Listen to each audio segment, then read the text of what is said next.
Hola and como esta? From Maine Cap and Stem, this is the MycoWizards podcast. I'm Eric Lohman, and today, for our 5th episode, I got to talk with the meme master of unicorn bags, Mr. Garrett Wilkerson. While about 100% of us mycological weirdos out there are very familiar with unicorn bags, most of us are unfamiliar with who the hell started making these memes.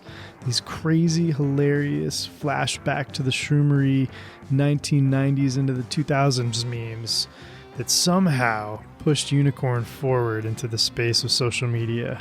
Well, there's one dude behind it.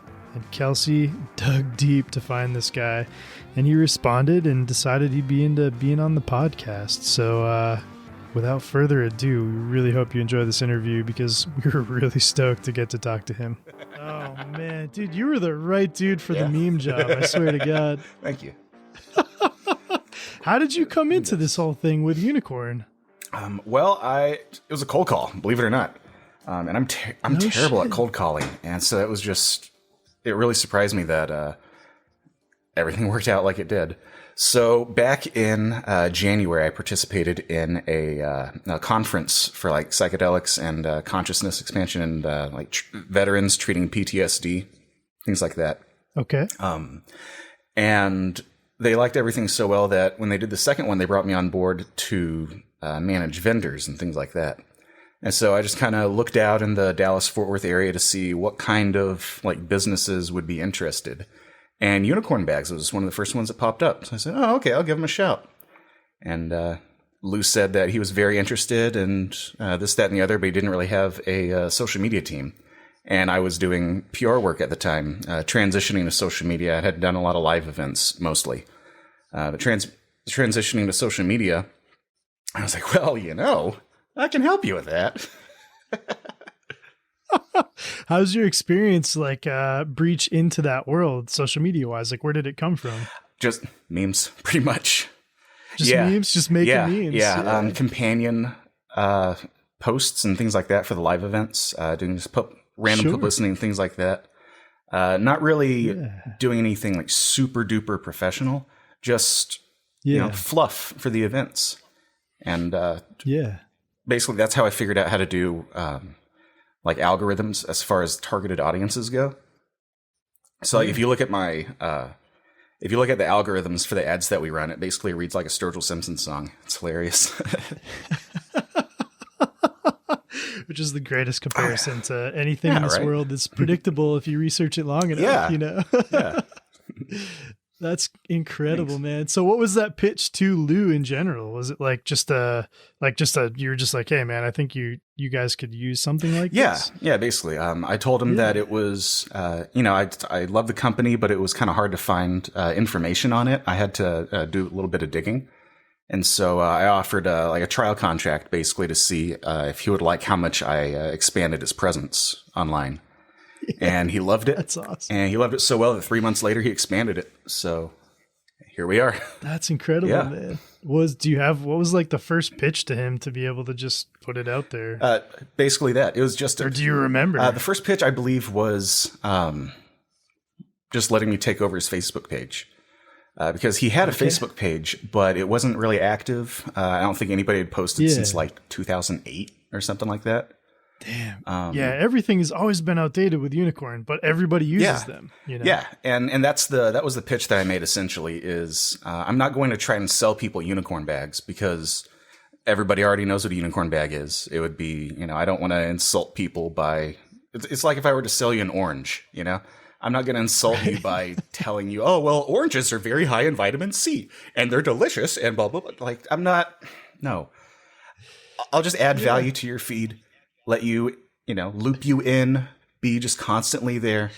And then eventually one day you say, hey, I'm in the mood for an orange. Hey, that guy makes some funny stuff and he sells oranges. And there we are. Yeah. Well, I gotta say, man, in the amount of time that you've just like blasted stuff on there, which has been definitely like through this COVIDian period of everybody's on their phones all the time, the amount of people who just like looked at it and just been like, holy shit. Like, why has it taken this long for somebody to make this much hilarious stuff surrounding this community that we've all held like kind of nerdy sacred, but somebody had to make fun of it. Like somebody had to do it. And like, you did it. And who the fuck, like, you know, it took a random dude to like make a pitch to Lou and just fucking do it. Which I don't think there's any better space to do it in, or time at all. So it's incredible. I remember sitting with Kelsey. I don't know why, like, you know, I didn't even know Unicorn had an Instagram page, and we were thinking about doing similar stuff and putting stuff out there. Everybody's trying to expand their sales during the beginning of COVID. And I was like, what in the fuck? The first one I saw was I presume it's you based on the shirt, and a unicorn mask, like just bashing, you're going, you know, pro bags, but smashing like a fucking jar. And I was like, what in with the fuck? anvil chorus? I was like, this is too cool. Yeah. I was like, oh my God, man. When I showed that to Kelsey, and she became like, she sort of went on a hunt. She was like, there's got to be a dude behind all this. And I know it's not Lou. And I was like, it's got to be somebody else. Unless Lou's just got this secret thing, you know, he's making memes all fucking day. It's unreal, dude.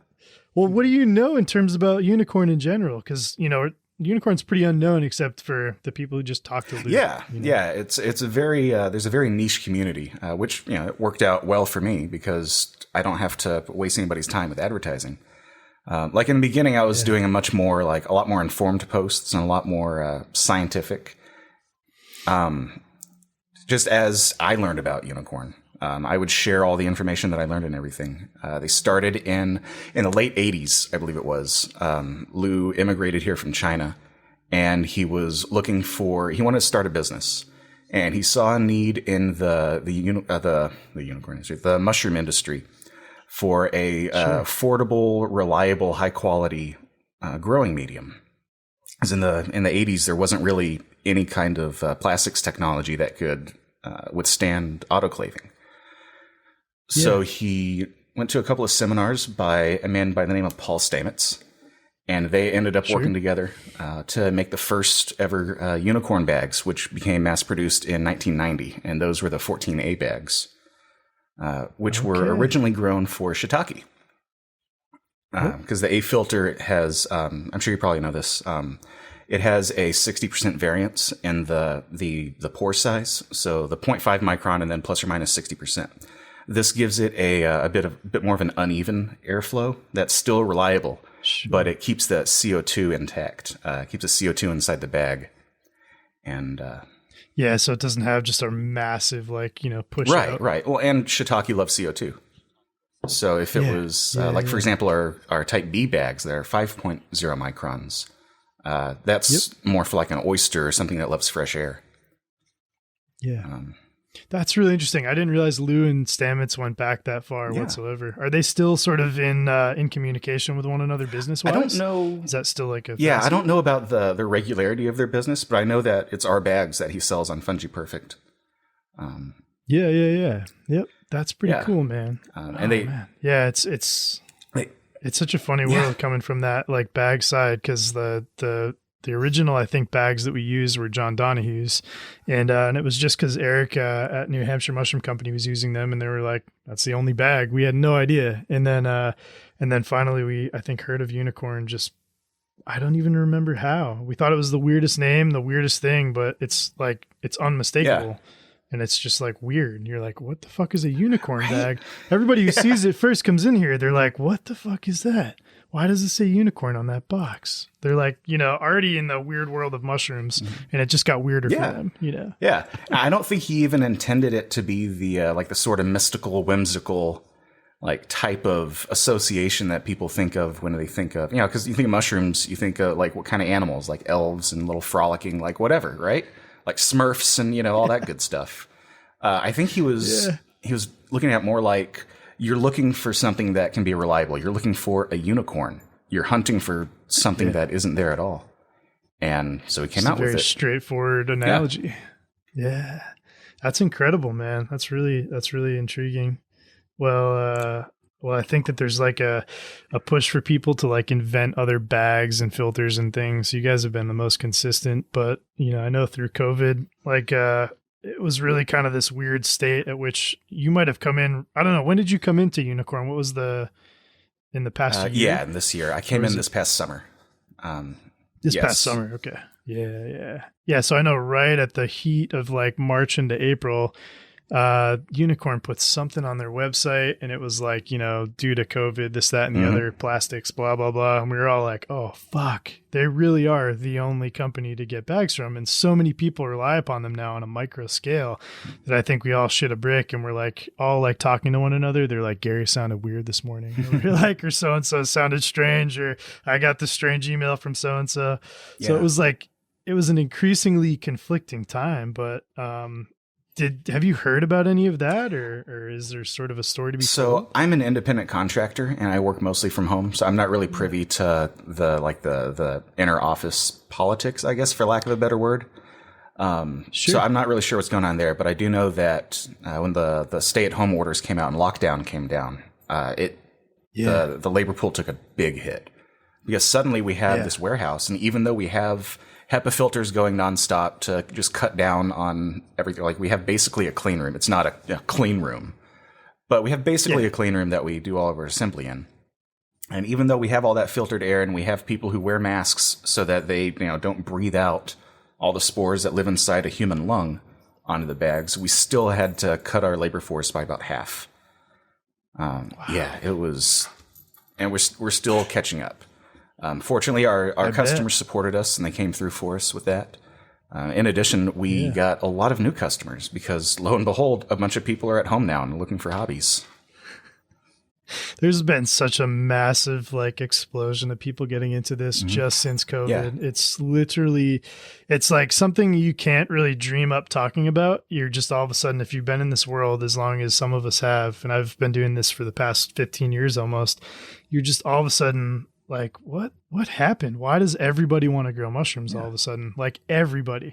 We had this this girl and her dad come by, and we're like, we're a B2B business for the most part. We don't do a lot of sale to customers. We don't even grow fresh mushrooms. We solely do substrate and spawn and consultations, and then equipment and raw materials. And this girl and her dad come in, and I kind of look at her dad. She's 9 years old or so, maybe 10. And I was like, what can we do for you? And everybody's all masked up. And he just kind of looks at his daughter, and his daughter goes, I'm just looking for some, blue or brown oyster spawn to basically inoculate my straw substrate. And I looked down at this 9-year-old girl, and I was like, okay. So the age range is insane. It's little kids getting into it. There's a farm in Mass that's teaching kids and their parents to basically grow mushrooms together via these Zoom interactions. And charging, not a lot for it, but if it's $25 a head, you're basically helping a farm keep going, So there's all these people on a small level that just get a block, and then they're like, I need more blocks. And then they're like, I can sell these, it's this weird self-propulsion right now, which is fascinating. Yeah. And that's exactly what we need, in my opinion, is local small growers, local small businesses, local small populations. Because if you look at, solutions that we've come up, we, meaning the human race, the vast majority of them, there's, big organizations have done wonderful things and blah, blah, blah. But the vast majority of progress has been made by small businesses and entrepreneurs who just saw a problem. They saw a niche that needed to be filled, and they just went for it. Yeah. Yeah. No, it's clearly it's getting to that point too, where I think a lot of the people who are in business who are of sort of our generation, and even lose stretching on in, they see the value in that decentralized sort of supply chain and system, and it's incredibly diverse. And it's funny to have a banker come up to us, and they're like, how do you get your customers? And you're like, well, we're the only ones who do exactly what we do, and it's very odd that there's a lot of people in this industry calling themselves the only people doing what they're doing, it's pretty far out, man. But it's like haunted houses. I mean, I'm not sure if you've ever worked in the haunted house industry, but it's very similar to everyone has their badge that they're proud of. Yeah. And nobody really rocks the boat to say, well, I'm better than them at this, because then they risk losing their badge. So it's this real interesting kind of symbiosis that you see between supposed competitors. Yeah. Yeah. We've really tried to break that barrier down. The commercial mushroom growing network is one on Facebook that's, it's notorious. And I'm Mhm. sure you're maybe familiar with the connections in there between John Holiday and Joey Schlegel and TR and stuff. But there's this interesting thing that transcended from like the 2008 period to like 2015 when it transitioned away from Holiday's sort of, observatory and onto like its own self-sustained unit where people started sharing a lot more. I think in the early days, like Joey would say, if he's got somebody in his area who's interested in becoming a mushroom farm, he would sit down and have a beer with him, but he'd never let him into his farm. And it's changed 100%. And it's almost because of the excitement and the innovation and the sort of pushes forward to really help people grow based on the lack of shelf life for these products that they're just like, fuck it. Yeah. Like we're just gonna help one another and keep growing. We eat 1% of the world's mushrooms. Like who cares? There's so much room for growth, Yeah. And even the people who say that they don't like mushrooms, I found that more often than not, they don't like portobello mushrooms. Yeah, they don't even consider like the alternatives most of the time. Like, I made a couple of memes about it. It's like that scene from The Simpsons where he's like, "Oh, you're never gonna eat pork chops. You're never gonna eat bacon. You're never gonna eat like they all come from the same animal. They're all the same mushroom: criminy, brown cap, Swiss brown, Spanish brown, Italian brown. The shit mushrooms, it's all man. the same." Oh, it's so true, man. And there's that homogenous side that I think is becoming like extremely it's old world to a lot of people now because they've read about it, they've seen it. It's so visual now. People are just reading about all of the studies or the, clinical trials or just the, hearsay stuff. And it's pushing this weird generation of people that are, as old as my grandparents all the way down to like this 9-year-old looking for spawn to knock substrate with that are just stoked. They're like, this is so cool. Yeah. And there is, because of the lack of research, there is like an element of magic about it.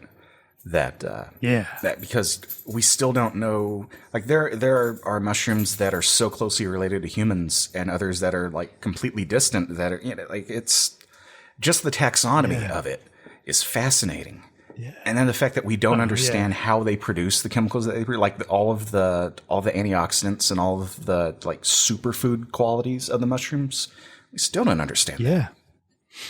No, we totally don't. I mean, some people don't realize that like the, speaking of like the weird fungal nature of psychedelics, that, LSD, world's most famous psychedelic, is just a conversion of something from a fungal standpoint. So it's an amazing thing that people take for granted every single day. Or they have, and now they're starting to sort of analyze how important they are in their daily life, in general. And it's not to sound like cliche or hippie about it. It's just, it's damn interesting. Yeah. It's a fucking rabbit hole. Yeah. I mean, you don't even have to be into psychedelics to appreciate the vast trove of resources that we have at our disposal as far as nutrition goes when it comes to mushrooms. Like all of the research that's coming out about lion's mane and neuroplasticity and reishi and cordyceps boosting the immune system. Yeah. Turkey tail fighting cancer. I mean, all of these things are coming out, and it's Well, you get the bad sides too. I mean, there's one of the major reasons why I got into growing mushrooms was my mom's got MS, and they did a study with this product that they deemed Galenia, and it was basically a fungal component or compound that had been isolated from I believe it was like Cordyceps sinensis. And this isolation, they basically put through trials. And in the first round, it killed 50% of the people who entered the trial. And they were like, the fuck? So they put everything on hold. And they were like, oh my God. Yeah. So they came back into it and they redid it. And I do believe it's a product that's now on the market, but there's this huge scope of the unknown when people go into it from a pharmacological standpoint. It's kind of scary, Yeah, that's it's as scary as a psychedelic trip. You don't know what you're going to get. 50% is, I would say, that's way scarier than a psychedelic trip. 50% chance of death. Insane. Like, based in this first trial, and they were just like, this is just a inert compound, basically, right? But they didn't realize whatever was going to sort of took hold. So it's a weird thing to study, but, Wait, so you were at a psychedelic sort of event or something when you were presenting? Yes. Or is it like a symposium of some sort? So I did actually almost a year ago today, I did a speech on San Pedro cactus and its history of use, the fact that the Mesoamericans basically trolled the entire Catholic Church when they came in to do the Inquisition and destroy all the entheogens. They named it San Pedro. They named it St. Peter, because this is, it's the gatekeeper, the thing that lets you enter heaven and talk to Jesus and everything. And they say, oh no, that's San Pedro. It's cool, man. Don't worry about it. Just leave it alone. And they did. It worked. Yeah, it totally did.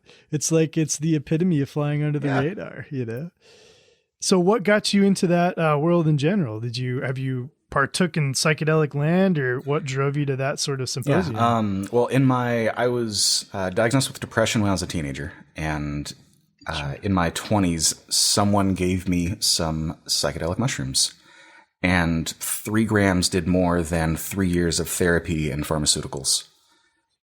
And from there, I was convinced that, okay, well, there's something about this, something beneficial.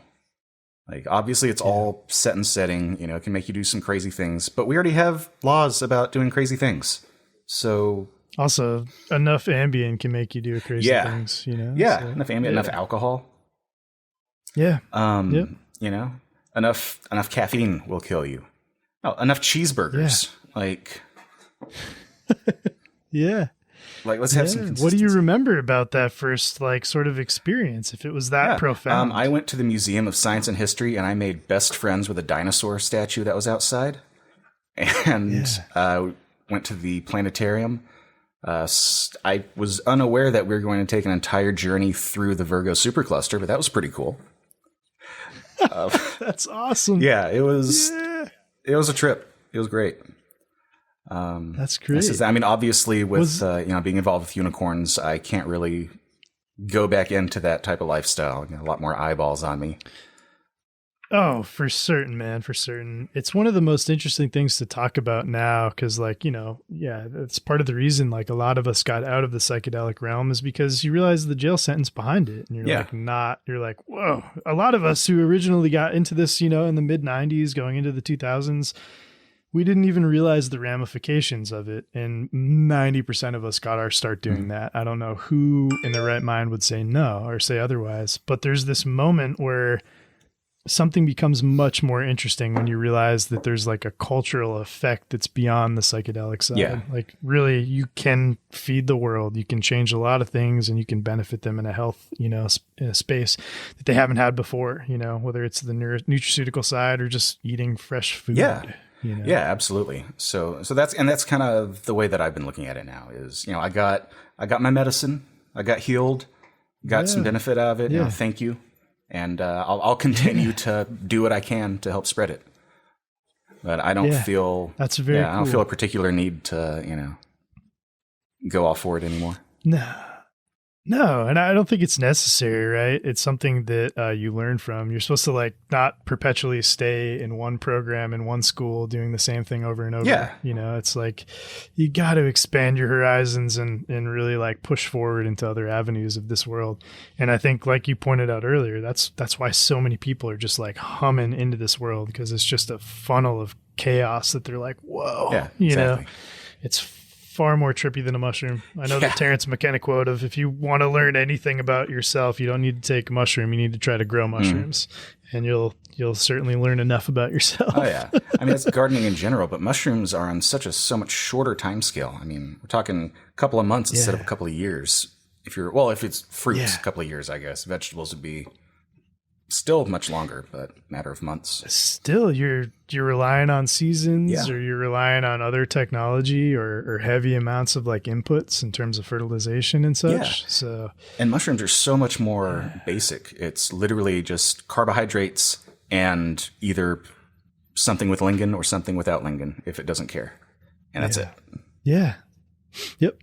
What's really astounding too is to learn about the different phenotypes and those phenotypical traits that carry over those minute molecules that, the trypterpenes and the polysaccharides. But that the fact that they actually offer that much of a condensed benefit when extracted is really something. Yeah. You know, it's something that like herbalists have done forever, you know, with plant matter, but not a lot of people have put a lot of onus into like the study of these things, fungal speaking. Yeah. You know? Yeah, and that's why I think it's very interesting when you look at, for example, cordyceps. Cordyceps is a wild cordyceps that grows out of the insects, is the most expensive compound on Earth, like gram for gram, except for, I guess, maybe ambergris. But when you're talking about something that somebody without a boat and a harpoon can go harvest, it's probably the most expensive compound, gram for gram. And it would be... Oh, absolutely. I would love to see more experiments with ant farms, where you have some type of an insect growing colony or whatever, and then you can just partition off like their little death march or something. Yeah. So you can just... Yeah. Nobody's done that. Oh, it's so true, man. No, nobody's done a lot of this stuff, you know. I think 5 years ago, mushroom leather was like the whoa thing, you know, or making egg crates or Dell packaging or wine containers out of fucking mycelium was just like blowing the lid off. But the fact of the matter is like the programmer mindset, the like ones and zero sort of focus can be pushed into this like all natural variable centric, you know, world of mycological cultivation and you know, endeavors. It absolutely can. And it feeds the nerd, man. It really does. Yeah. Well, and especially with 3D printing coming as long as it is, as far as it has. Yeah. There's going to be a lot of biofabrication in this next decade, I feel like. Speaking of, I don't know if you're on the biofabrication group on Facebook. I got brought in because somebody posted a canoe that was made out of mycelium, and every time they float it, it fruits. Gotta write it down. No way. That's serious. I mean, the walls are like a foot thick, so it's, you know, more of a pontoon boat. But yeah, it works. Yeah. That's amazing, man. Yeah, I mean, you see like the chairs and stuff, people would stuff with straw and then like inoculate with oysters and like give everybody the heebie-jeebies who hates all like the seed pods and you know, has all those weird phobias. But I like the death march of the ants. Right. I feel like there's something like far out, and I don't know. It's all meme worthy. It is like what it comes down to. You know? And that's really why I started doing memes, because, like I said, I was doing more traditional scientific. Like the funniest one that I did was like I posted a picture of an ant that had cordyceps coming out and said, "Oh, free party hats for all your ants." Yeah. And but for real, I would like to see that. Because for one thing, there is no... I know y'all probably don't have fire ants up there, but down here in Texas, fire ants are a very invasive species.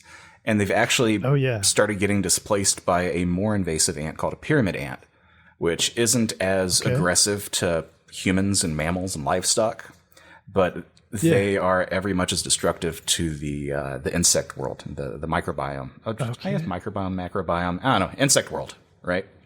Yeah. Just and there's no pesticide that will treat them, because it's a type of crazy ant, which fire ants are also a type of crazy ant.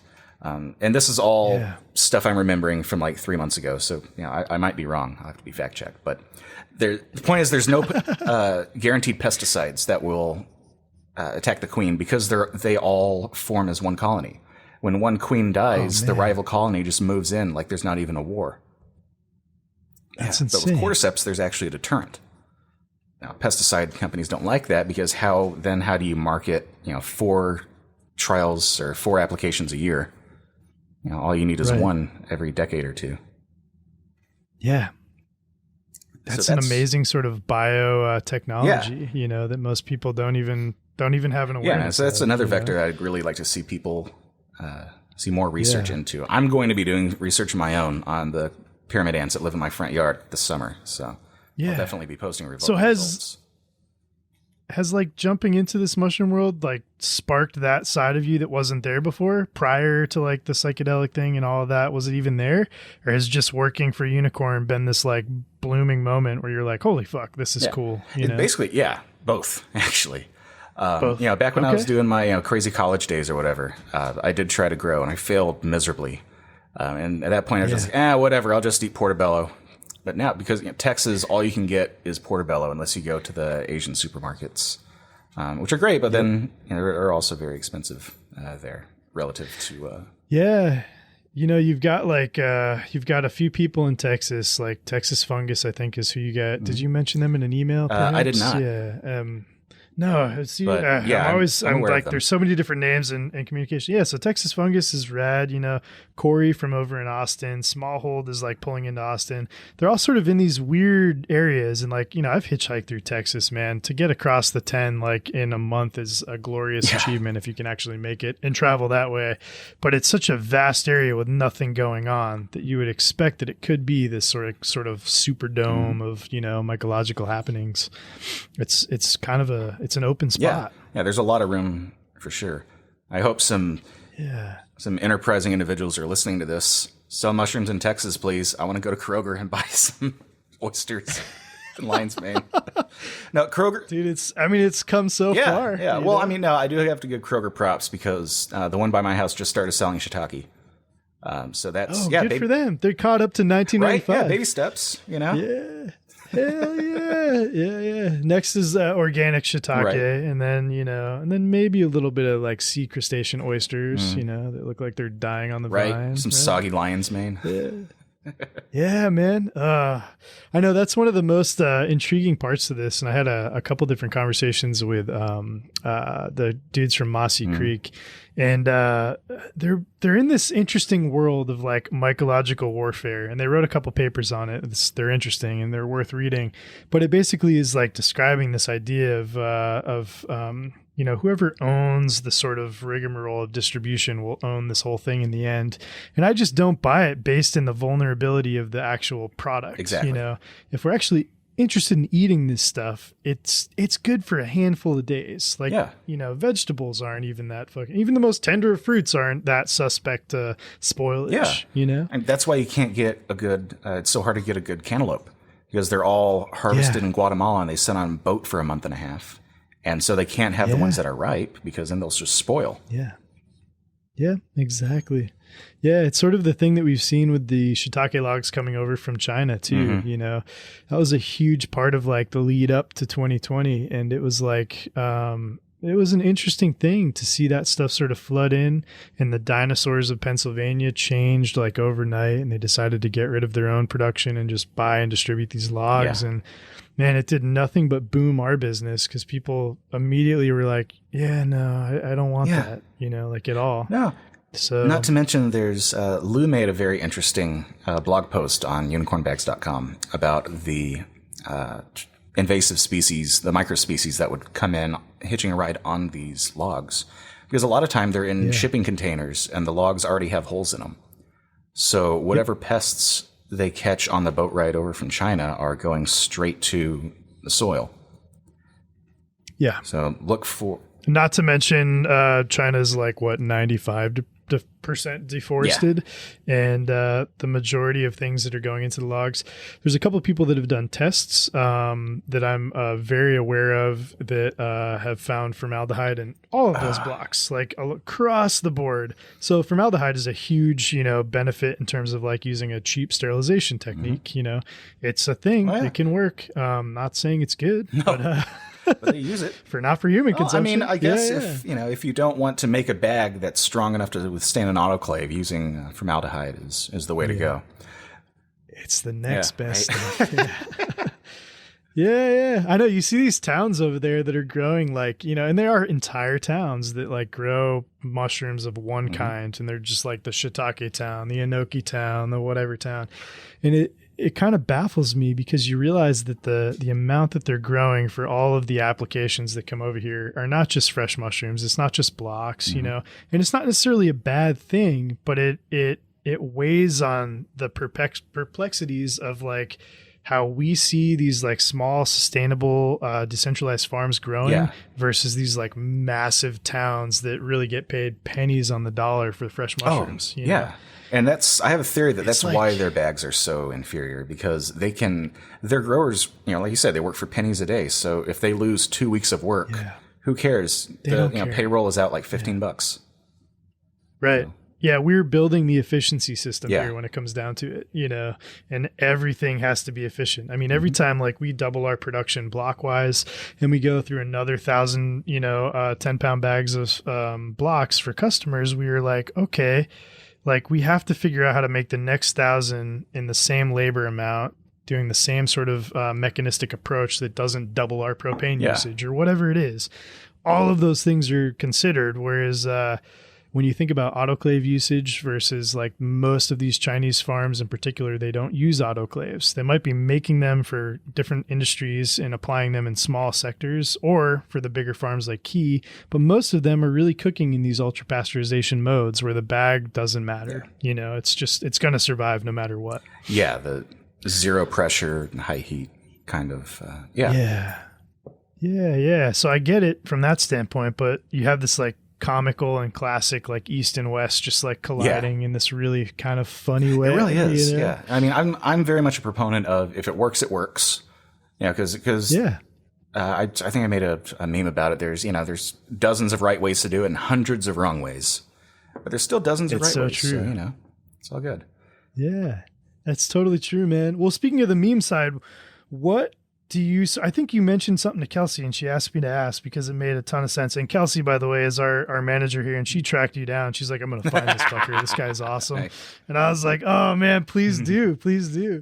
So she was asking in particular about like using this like educational niche version of a meme to sort of implicitly spread this like false disinformation. You know, it's like, yeah, exactly. Yeah. It's the eyebrow wave. You're like, wait a minute. You just use that to like correct to like an entire community's perception of something, you know? And that was fantastic. Yeah. Because it's, I mean, like for example, people who put Tyvek in the bags. That's something that, I'm not going to name any names. It's the Roger Rabbit thing, man. It's the Roger Rabbit thing. Yeah, I'm not going to name names, but there's a lot of people who advise that, and it's so risky and has zero benefit.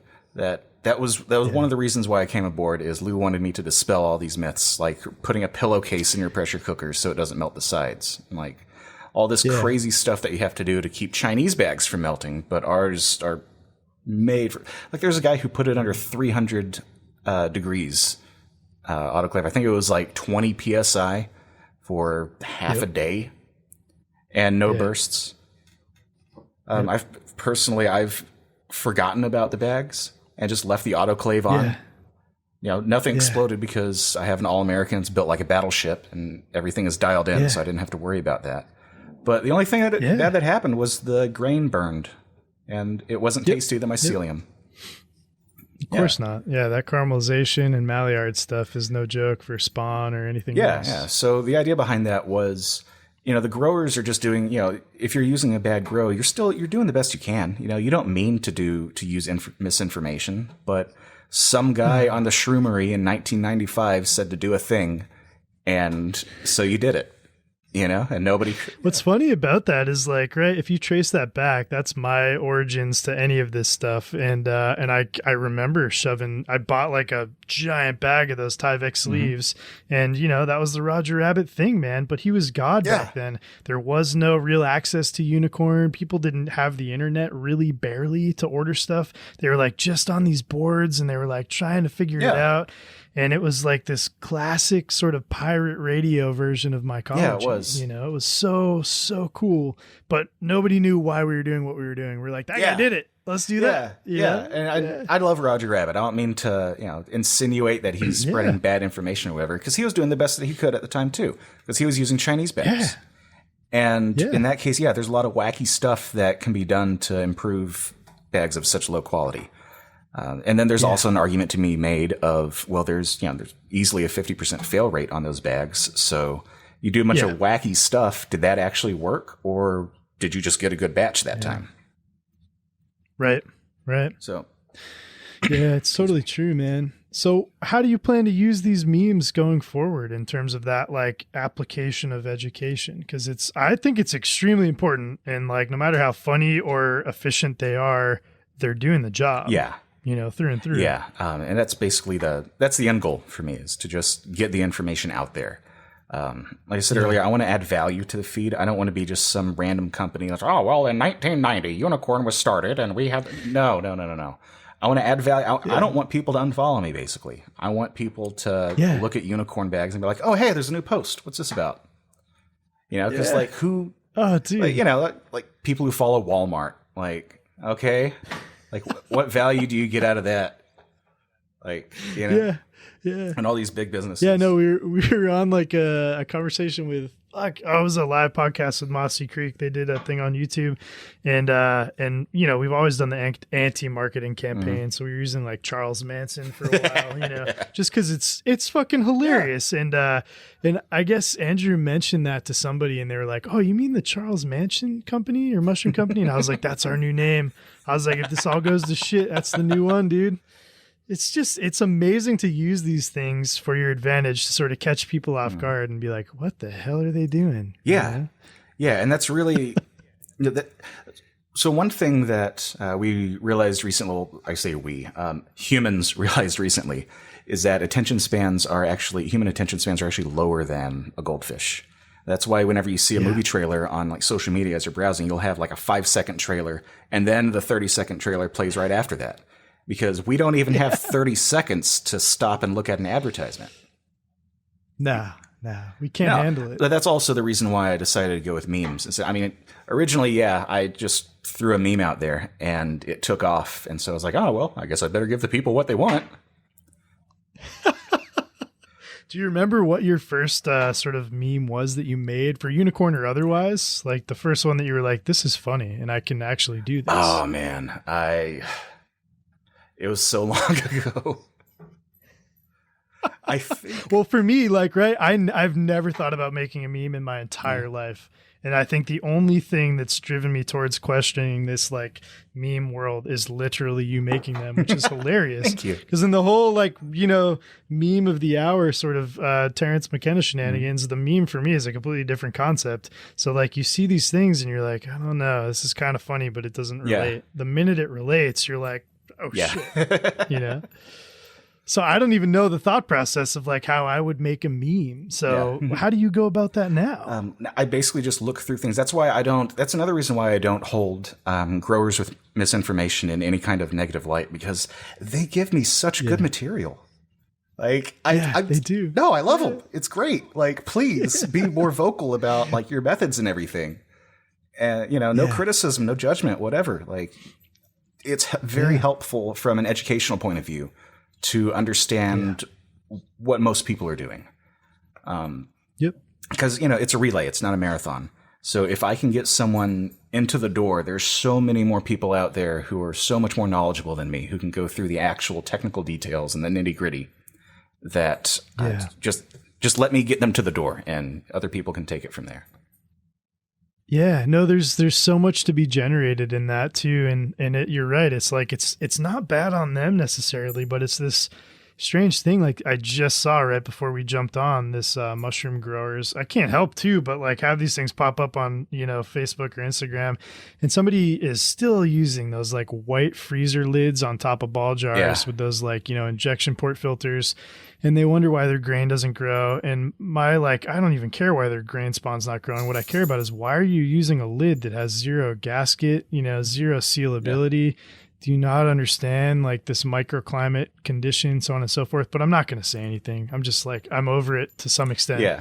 But it's amazing fuel for you. Yeah. Yeah. It's just nothing but material. We'll get people who, they'll be growing in jars and they'll just turn the lid upside down. Yeah. Because, another Roger Rabbit thing, and it, it does give you gas exchange. And I guess if you're working in a super clean room, if you have the knowledge of Roger Rabbit and you know to wipe down everything, like you have OCD and just be clean, then it'll work. You don't have to worry about it. But there's just so many better options nowadays. Laboratory grade filters are stupid cheap. The other thing is polyfill. Can we talk about polyfill for a moment? I fucking hate polyfill so much. You know how many like early cube growers though, like all of a sudden like went to their local Rennies or Walmart and they were like just buying out the pillow section. They were like, fuck your grandmas and your polyfill. We're going to grow in tubs like nobody's business. Yeah. No, it's great once you get it dialed in. Problem is it takes like 10 or 15 grows to figure out how thick you need to stuff it, because there's not like a measurement that you can use on it, No. Yeah, there's the surface area goes out the window when you all of a sudden are like, oh, the flat version of this is right. Yeah. The Earth might be round, but the polyfill is circular. Yeah. All right. Yeah, it's crazy. You just like having to like meet these interesting concepts with brain power doesn't necessarily fit into the psychedelic, growing persona, at all. It's just like, somebody did that. Let's do this. Yeah. I liken it a lot to, I'm not sure if you're familiar with 40K Warhammer, but there's a faction called the Mechanicus, the Adeptus Mechanicus. And their whole thing is they worship technology. To a point, it's like post-apocalyptic or whatever, and technology is salvation. So I can get, you worship technology, but they'll do things like pray and light incense before they remove a maintenance panel because that's just the way it's always been done. Because they have to honor the machine spirit, that's the thing. And nobody's bothered to figure out why we do these things. Or if they do, we're so out of touch with our sort of spiritual connection to the world that if you haven't taken a trip or you haven't, enlightened yourself in other manners, you're just like dying for ritual. You're dying for something, So it perpetuates the stupidity of these rituals and instead of like the generation of a diverse version of new ones, Right. Exactly. And I think that can be said for the mushroom world. Yeah. You know how many things like I love Peter McCoy and the fact that he put out the Radical Mycology book, the second big one. And the first one was novel, man. It was so rad. And like these little pamphlets of, cubensis grows over the years that have come out, they're outdated in 2 years upon printing. It's amazing like how fast this industry changes when it comes to bags or filters or whatever. People are just perpetually innovating, which is so fucking exciting, Yeah. And maybe the meme is like the best recipe for tracking that and like pushing it. I don't know. It could be. Yeah. It could definitely be a vector for that because memes are great for getting a lot of information across in a very short amount of time. Yeah. No, they totally are. They totally are, man. And they're for our bumper sticker brain, our goldfish bumper sticker brain. Yeah. Just that real quick hit of dopamine. Yeah. Yep. It's we're a really stupid species when it comes down to it. And our intellect is 100% addiction based. Yeah. I often say the human body is the laziest robot that was ever made. Yeah. That's so true, man. It's so true. That's unreal, man. All right, what other crazy questions I got here? So you're working. This is sort of an interesting thing, right? So you're in this realm of like selling and sort of capitalizing on the meme thing with a company that's done a lot of innovation things, and one of them is really interesting and it's worth talking about just so people are aware of is the biodegradable bag side. There's a lot of people out there who kind of like go one way or another on it, and over the years, it's taken us a lot of time to figure out that there really isn't a major, quickly, swift solution to making this a reality. Right. And I don't know how the perception of unicorn sort of stands with it or if you stand in line with them, but maybe you can speak to that. So I'm glad you brought that up. I actually am going to be issuing a call to arms for anybody who wants to help participate in a grand experiment that I'm going to be doing.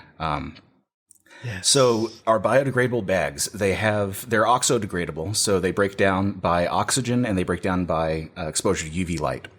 And we also use an additive that makes this digestible to anaerobic bacteria. So no matter where they're disposed of, no matter if they go to a landfill, if they go to your backyard, wherever, if they get tossed in the middle of the street, they will, in under a year in most cases, in some cases as quickly as 3 months, they will completely break down to microplastics, at which point the soil bacteria will eat them and digest them. Yep. Because the polypropylene, using this additive that we have from Willow Ridge, the polypropylene itself is digestible. So that's great for getting the plastic out of the environment, right? The problem with having a bag that degrades as quickly as possible is that it degrades as quickly as possible. So as soon as exposed to oxygen, it starts breaking down. So they literally start dissolving before they roll off the assembly line. As soon as they're extruded, they start breaking down. So is there it's almost as vulnerable as the, substrate spawn or fresh mushroom side at that point. And which is probably intentional, but necessary. It's a real tough balancing act. But my experiment that I'm going to be pulling off, and what I would really love to do this with multiple data points, because more data is more power, is I want to get several tubs and submerge, not suspend, submerge these things in an aseptic solution of some kind. Okay, so this is where your meme came from of submerging polypropylene in a cryogenic state. Yeah. So okay. Low temperatures do reduce the degradation, but then once they freeze, the actual plastic molecules become more brittle because of crystallization and thermal expansion and things like that. So my idea is to suspend them in a non-chlorine bleach, because chlorine does terrible things to polypropylene. But there's got to be something out there, something that makes the solution aseptic so there's no bacteria in there, and then it also gets rid of the exposure to air. Exposure to UV can be easily mitigated with an opaque container. But if I can make some kind of a bag to tank that vendors can do, like vendors can order our bags, our biodegradable bags, and then store them in these tanks that stops or at least slows down the degradation process, we can see a tremendous amount of switchover from conventional to biodegradable. And the biodegradable bags only cost about 4 cents more per bag, between 3 and 5 cents per bag. So you're talking, $50 for a case of 1,000. It's not. That's interesting. It's completely feasible to have this replace conventional plastics by the end of the decade, if we all work together and we have this technology that we can present. Because one of the main holdups that Willow Ridge and by extension us have encountered is let me pull up the actual factual measurement standard info on the matter. So D6868 is a industrial composting standard that everybody holds, the BPI, Biodegradable Plastics Institute, which is solely run by PLA and starch and composting companies. Okay. So their guidelines for biodegradable is it has to degrade in an industrial composter, which basically means that you need to use a lot of water and it's a slow burn and you're actually incinerating just at a slow rate, which is that's not what we're trying to do at all. We want to make it so that if you're, take it to a recycling center, whatever, that's cool. But if it falls out of your truck on the way there, it'll still break down. You don't have to worry about it. Our whole goal isn't to stop plastic from, going to waste. It's just stop plastic from being in the environment, I say we didn't solve the problem of microplastics being created. We solved the problem of microplastics being harmful. Yeah. That's really interesting. And maybe this is just me and being a naive sort of person who has no intention on making bags, but there's no way to basically use the smallest amount of plastic possible, but a way to sort of create like a vacuum tight version of these bags so that it's just sealed and ready. So the problem with the vacuum is the bacteria are still there.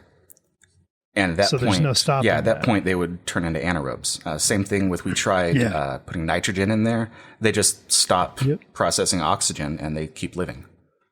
It'll kill, a vacuum can kill some bacteria, but it's not going to kill all of them. And the ones that are left are going to continue chewing through the plastic. Yeah. One of the reasons we do not use unicorn bags, speaking of vacuums, for spawn in particular, is because we employ a vacuum sterilization system. And it is the only thing in which it will misshape a unicorn bag, like in 4 prevacs, basically. So we'll have these explosions and implosions of basically forcing air out of a bag or all the bags in the autoclave in order to get through a sterilization cycle extremely fast, so that there's very little degradation in terms of caramelization or Maillard reactions. And so we see that like movement of even like the toughest of plastics. But I wonder if because of the sort of living nature of these bags, if there would be some sort of motivation there to try running them through a system like that, just out of curiosity. Because it was the one reason why we have to buy those bags in from Belgium. I mean, Sacco 2 is a great company. Yeah, they're the only ones who can stand against us toe-to-toe when it comes to quality. Yeah, most definitely, man. Especially with their new Durabag material. The ecological implications of it, I have no idea. I just know we're locked into these strange sort of worlds where plastic is our ruler, now. Yeah, and it's really unfortunate that these monolithic plastic companies like PLA, the composting tycoons, they also want to see these prices go up. We've already seen an increase in the price of resin from 88 cents last year to $1.22 a pound in January. Jesus. And it's likely going to increase. There are 5 refineries along the Gulf Coast that took a hit from just hurricanes and fires and just like bad stuff that caused these things to go elsewhere. 2020. Yeah. 2020 happened, and refineries caught fire. Yeah. It happens, 2020. Right? Okay. Oh my goodness. We're going to see a lot of. There's actually been a strong push from the rail industry to remove plastics from pipelines, which I totally am. I was against Keystone because it's a Native American burial ground. Like, I've seen this movie, I know how it ends. Let's not do that. Yep. Yeah, you disrespect your dead. Your dead is a culture. Yeah. But as far as transporting by pipeline in general, it's statistically the safest way to transport it, and it's also much friendlier to the environment. I actually, before the show, I did some like bar napkin calculations that, just basic arithmetic that anybody with a calculator can do. So the average tanker truck gets about 6.5 miles per gallon. And these oil companies, like, they're going to move their oil, whether it's from pipeline, a truck, a train, a boat, like, they're going to do it. Yeah. Excuse me. So 6.5 miles per gallon.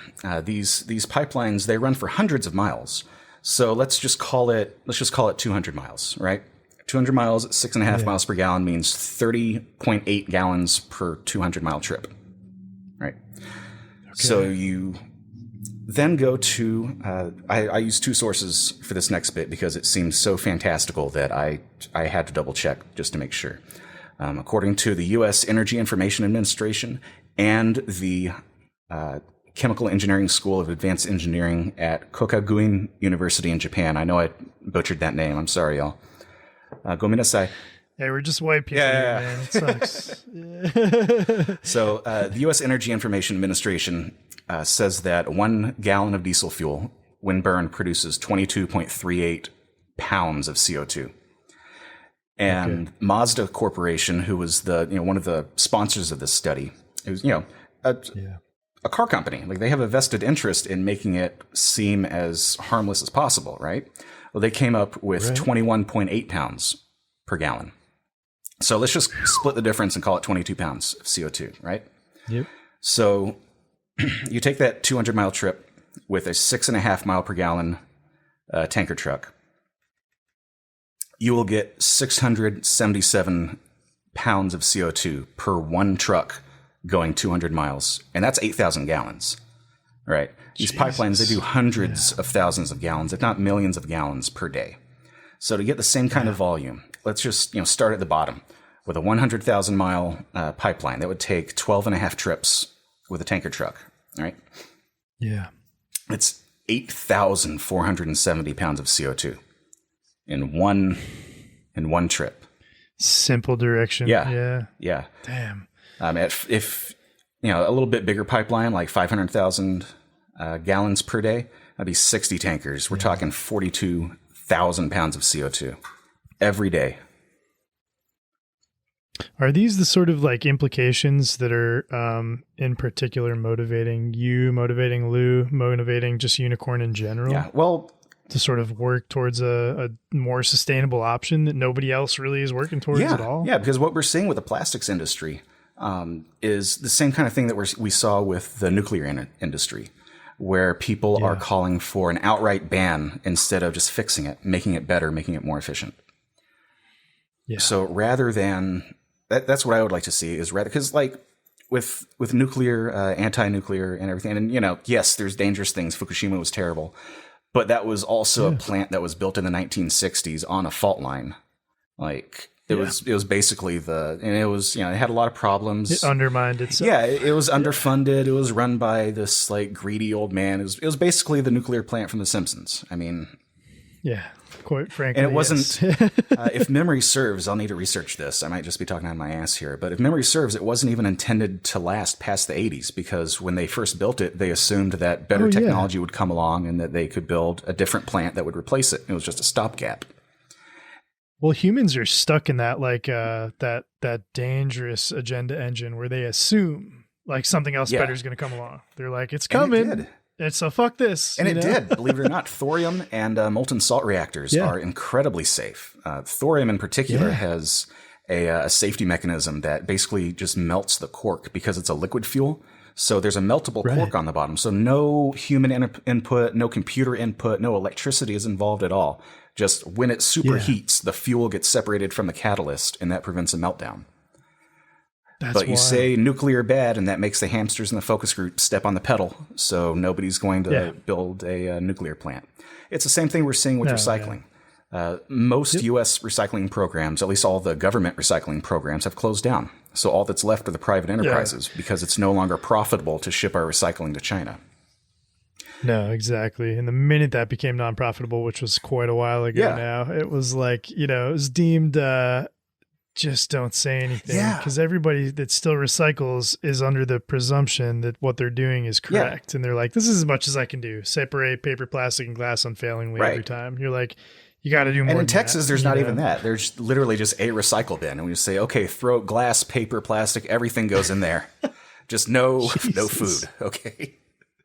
You just don't put cardboard in there. Yeah. Oh man, it's up here. It's like that. They'll put it. Yeah. But because nobody wants to be the politician that kills recycling, because then that's going to basically kill their entire political ambition. Yeah, well, you can't really do a lot in a politician's career to like upheaval and change an entire system that's supposed to benefit us in a timeline that's longer than your lifetime. So that's our downfall at the end of the day. And when it comes down to it, it feeds right back into the excitement of like why every mushroom farm that knocks on our door, I'm like, yeah, come see what we're doing, because I'm learning from you and you're learning from me. And we're really like, we're fucking jamming this shit out. Like you wouldn't have the same sort of complexities in terms of production systems or spawn systems or even just the distribution network. When we started, you couldn't buy blocks to fruit on a financially solvent level. You just couldn't do it. We're the only ones to sort of turn that around and be like, here, this is the diversity. This is how you go about doing this, So we're seeing those changes like astronomically. And it speaks to why things like radical mycology, sort of like tombs become outdated really fast. Not like they're not worth reading or investing time in, but it's worth just like continuing that conversation and pushing those sort of developments on every level. Yeah. And, attempting to not leave a big bundle of plastic in our path, like a fucking radioactive lab that was made to melt down. Yeah.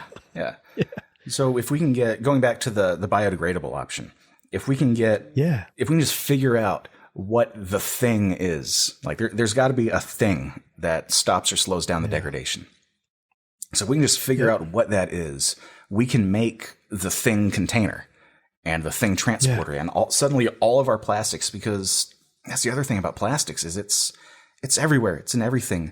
It's in the bag of your cereal inside the cardboard box. It's in the plastic wrap that's on top of the deli meat that you buy. It's in your phone. It's in the microphone that I'm talking into. It's in the speakers that you're listening on me from. Like, it's everywhere. Yeah. It literally is, man. I think we're in that new wave too of people looking towards the fungal application for everything from like the sound panels to packaging to whatever. And if we can sort of look at the precursors that we've ignored for so long, like the plastic side, we can sort of get past that notion that these things have to use such a, tough industry in order to keep this like, sterile preservation through the whole process. So I think, I'm glad you guys are working on it. A lot of people ask about it, and I'm sort of unaware of the technology behind it. So I appreciate you clearing that up. Absolutely. That's literally their one downside is you can't have them sitting on the shelf longer than a couple of months, or else they won't autoclave. Right. Yeah, that makes a lot of sense, man. And maybe there's something to that, and maybe enough farms just need to sort of take on the onus to be able to like realize that it's got an expiration date like anything else. Yeah. And that sucks. Yeah. But it's part of it. And what sucks even more is we don't have any way of measuring the expiration date, because like altitude affects it because of the density of oxygen. Heat affects it. So it depends on what part of the country it's going to.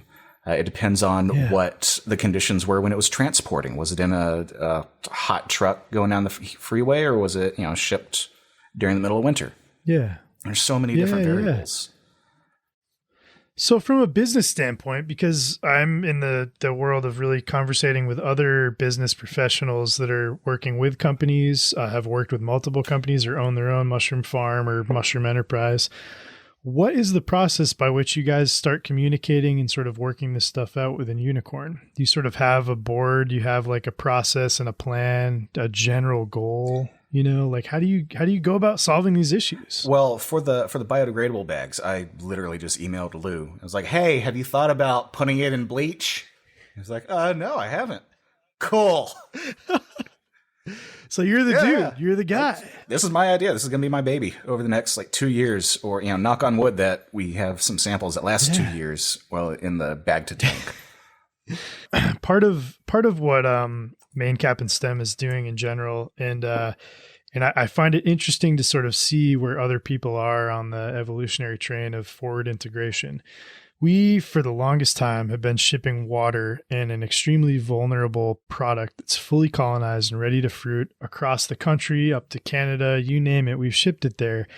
There's inevitably going to be failures along that way. And we have this designated sort of really clunky distribution network of reefer trucks that break down, the truckers that lie, that try to cover up time, so on and so forth, to which, you look at a Lambert box of Spawn and they basically have 1,000 words to tell you to go fuck yourself.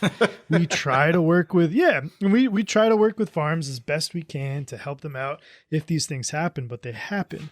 So we started working with Brad Coons of, he's up in Canada. He owns a bunch of different companies now, but he's integral into this like pelleted substrate design that we've put together with him, which is essentially, you can call it the master's mix or the shiitake mix, depending upon if it's soy, if it's wheat mids, if it's got this, that, and the other in it, but it's all oak sawdust at the end of the day. The goal being to sort of take these farms that we've cultivated as customers over time that basically just buy in blocks, put them into the fruiting room, harvest the mushrooms, sell the mushrooms, because it's really like this industry's got spawn, it's got substrate, and it's got fruiting. It's really 3 total things that will cause you to work 8 days a week if you're not careful on a small scale. So we made it simpler for them.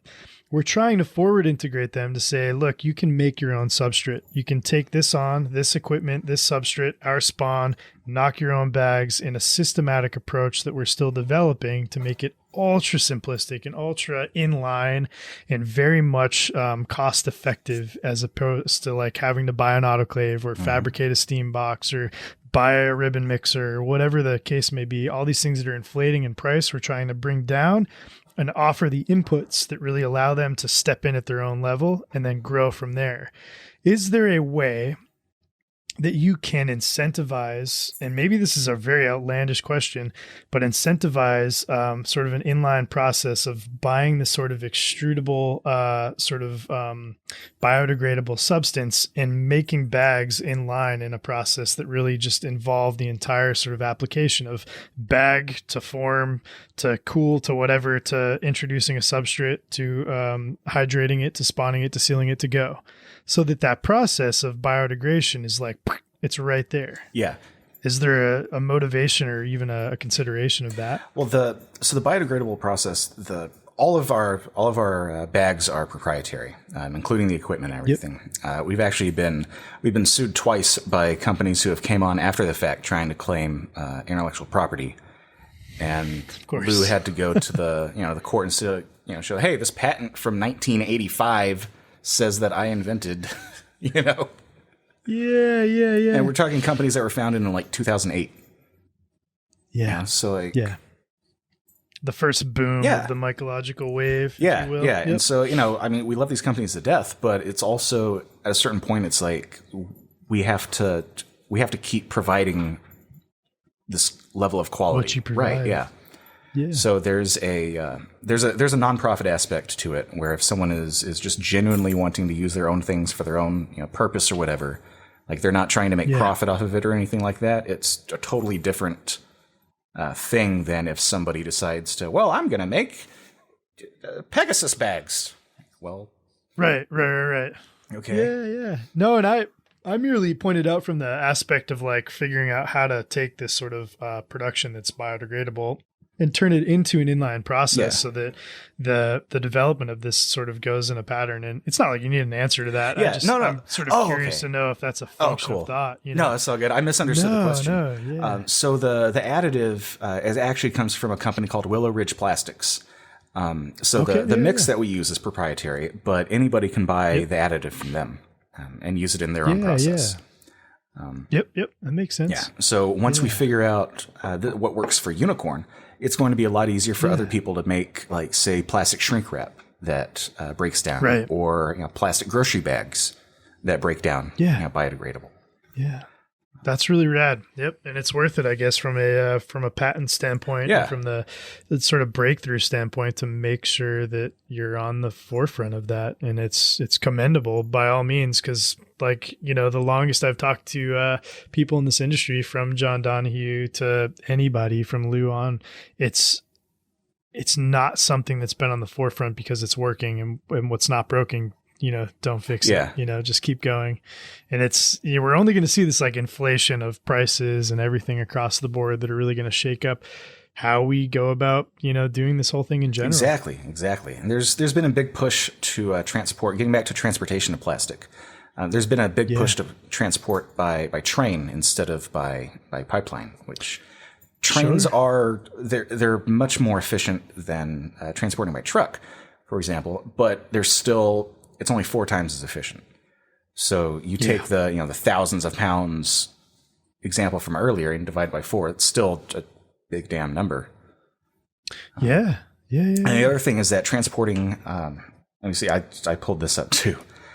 Transporting by, in 2014, transportation of crude oil was $5 per barrel by pipeline, $15 per barrel by rail. And that cost is passed down to the consumer. Yeah, it always is. It's crazy. Yeah, so they're really, the answer for that isn't getting rid of pipelines. It's making pipelines better, making sure that unions are giving their best people, because you can work on a pipeline as a welder, a master welder. Yeah, it's cool. We need to make the best of the best master welders on this thing, because if something breaks, it's a disaster. Yeah, there's it's even from the motorcycle standpoint, making frames, like the DOM tubing and stuff that's used for electronic welding, is not something we're, like, equipped to do on a large scale in any distance like that for pipelines. So it really is. It's just, I know tons of people who, like, went to the pipeline rush just as welders and fabricators and sort of people in that world for the money, but at the same time, they didn't really, like, they're not incentivized to be more safe than they should be about it, based on the implications of what happens during a disaster. They're working, they're welding. They're half drunk and they're happy. And that's all it, sorry.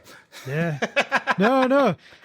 But no, you hit the nail on the head there. It's there's nothing wrong with wanting work. There's nothing wrong with wanting to get paid for your skilled labor. Like, if you spent 10 years learning how to be a welder, obviously you're a very good welder, and you should be, paid commensurate to your experience and your skill. But when it comes to pipelines, I mean, this isn't something that we can just, do a visual inspection on and say, oh, hey, that one's faulty, we need to replace it. It's in a lot of cases, we don't know it until there's already a leak.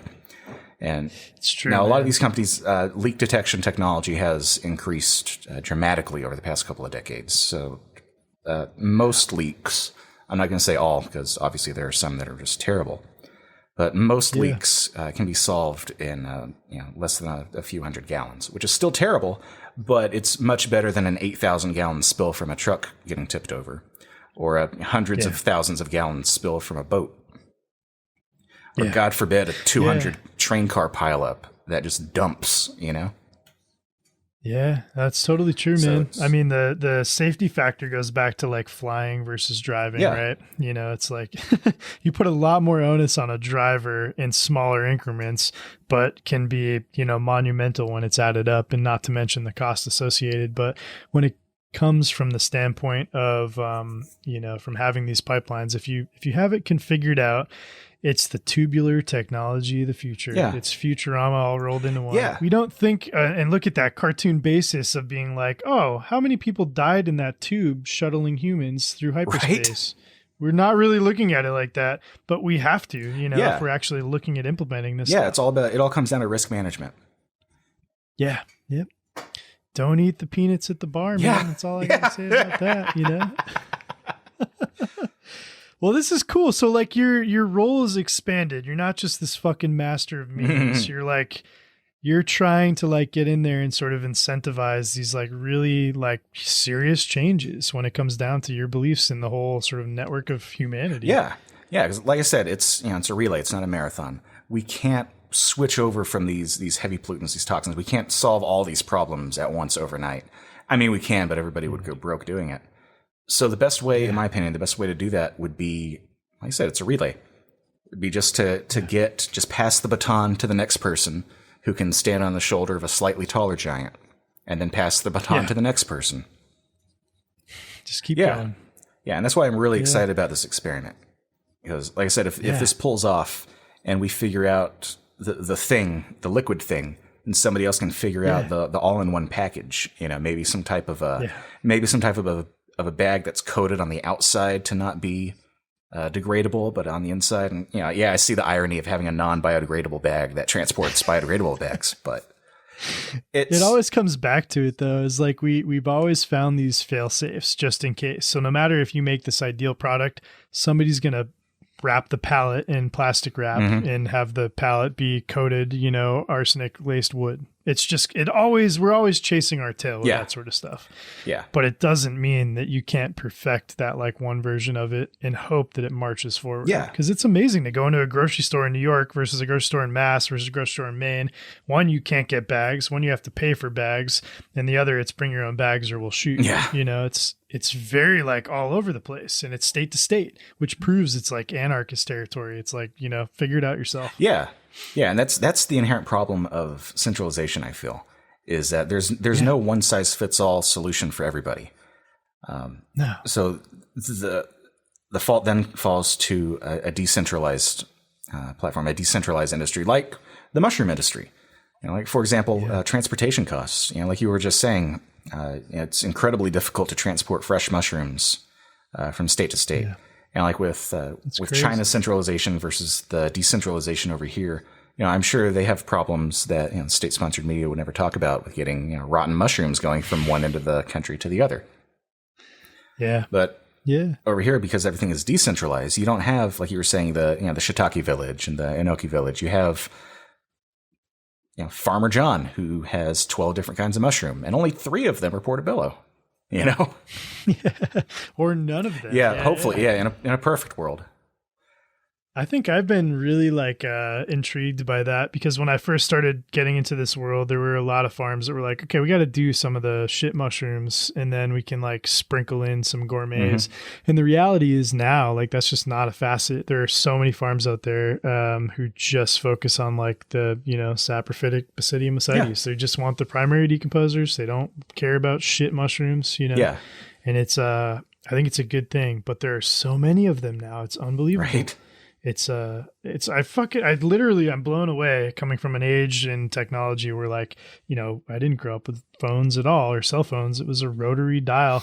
And you like look on Instagram now, and every morning in the past couple of years, there's just new farms, and you're like, fuck. And you all see them starting at new vantage points, but they all start now at the vantage point you assume makes the most sense. But then there's like these outliers who will pull in weird technology or weird, innovations from their past, or memes for that entrance. It's huge, man. It's huge. Yeah, absolutely. Yeah, absolutely. And not to keep shitting on portobellos or anything, because they have their uses. They're delicious when they're stuffed. I like to stuff them with blue cheese and little Worcestershire sauce. Oh, it's really good. Yeah. But I'll take a pink oyster every time, Yeah. Yep. Yeah, man. It's a really funny thing. I think I'm excited to see where it goes, and I'm really excited to hear that push for like the biodegradable side is something that's kind of being generated. Because like I said, Kelsey mentioned it today. Ask him about the biodegradable thing, and I was like, oh yeah, that's a good point. Yeah. Just like we don't think about it because it's not right in front of us. That was an idea that I had like a couple of days ago. I just had like a brain dropping. I was like, what about bleach water or pool water? I think it was my idea was fill it with pool water. Just really strong. I'd be amazing to see these like IBCs like sloshing bag, modules inside of them, just like dipping into rivers of bags, which, simultaneously as these things become inline processes. And I know it's going that way because I've been in this a long time and I'm sure it's different from different people's vantage points in this industry. If you were to transport these bags in a sterilizing media per se, it's almost instantaneous use. Mm-hmm. So say they were submerged in something that could, basically keep certain things alive, but also kill the majority of competitors. You know how many inline systems, especially in the EU, where people actually sterilize reams of bags for an inline process? It could be a whole sort of like, integral sort of play into that, which is really kind of cool. Yeah. Yeah. Not to mention it would make, it would give cause to do tax incentives for the more biodegradable plastics, so that all the current taxes that are on plastics, companies that don't have any way to get their products to people other than using plastic, they can get a little bit of a break and a little bit of stimulation from doing that. That's huge, man. It's like the new solar. Right. That was the biggest bitch for a while. People would come by for like a good couple of years in a row and they're like, we're this new solar company. We're going to give you a free quote. And you were just like, get the fuck out. Like, I don't want to hear your free quote anymore. Yeah. Oh my God. Don't get me started on the whole, it's the batteries. The batteries take so much carbon to produce. And with wind farms too, there's an argument that it takes decades for a wind farm to offset the carbon that was used to smelt the steel that goes into the blades. This is the thing where we're just pinching ourselves in our own foot. If you buy a Tesla, like the amount of energy that it takes to make those batteries, like you got to drive that thing for years before it starts to offset, and then you're still plugging it into a grid that might be fueled by petroleum. It's totally true.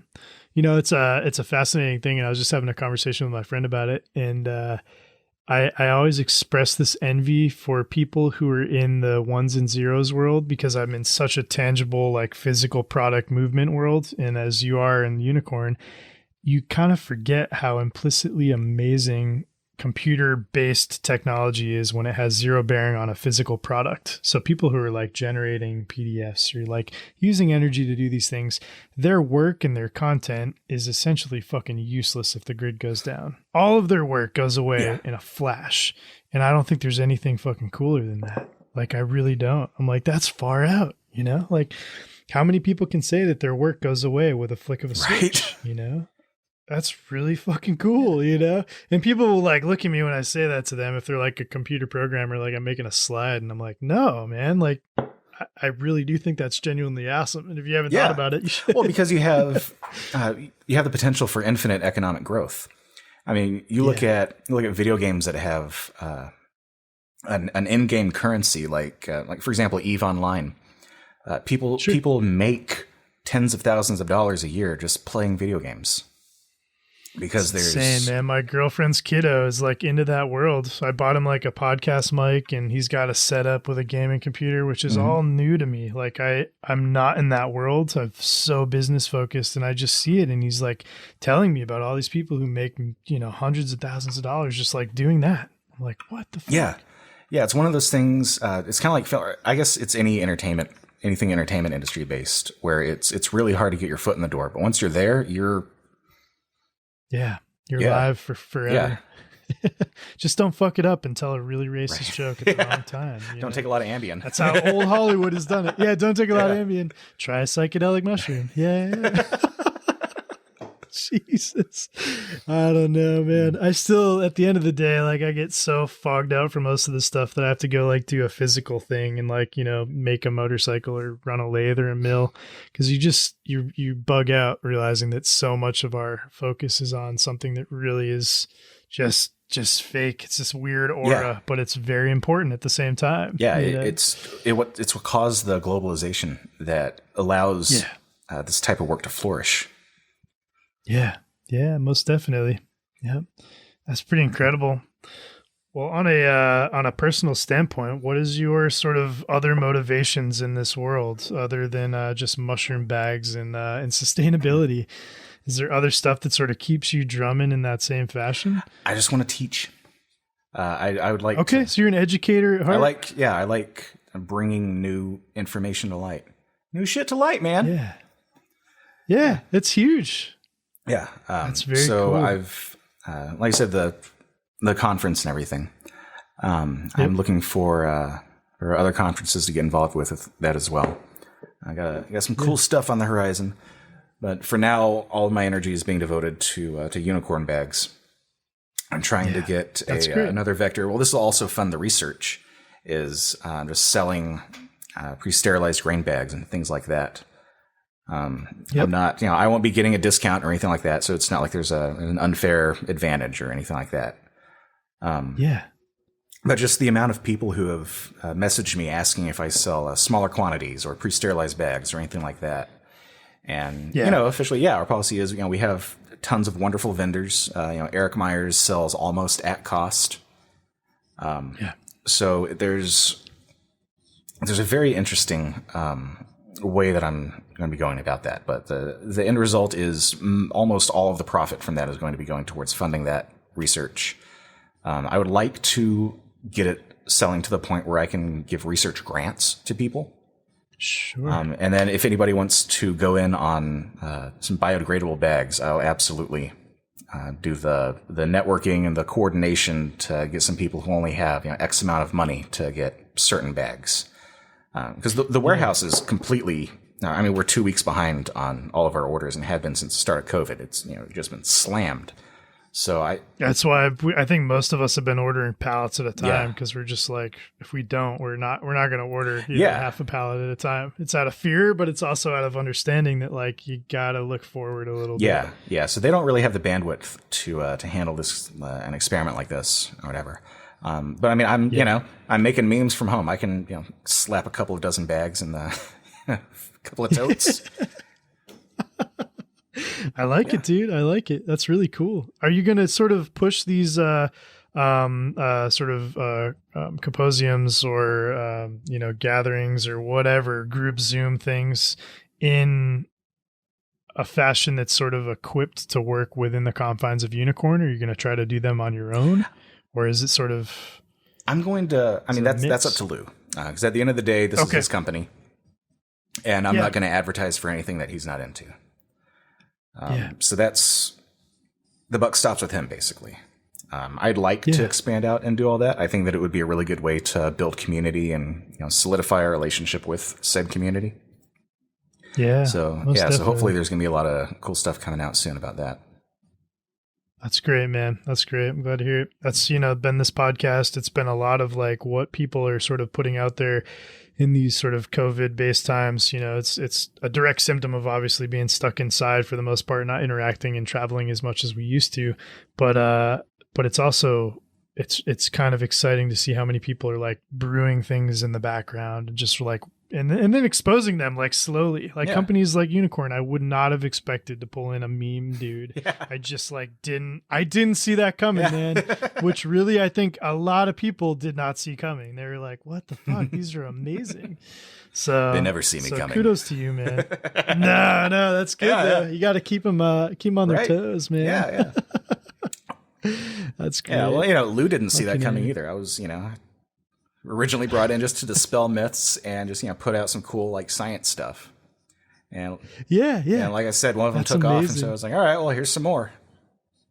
And it just exploded. That's crazy. Yeah.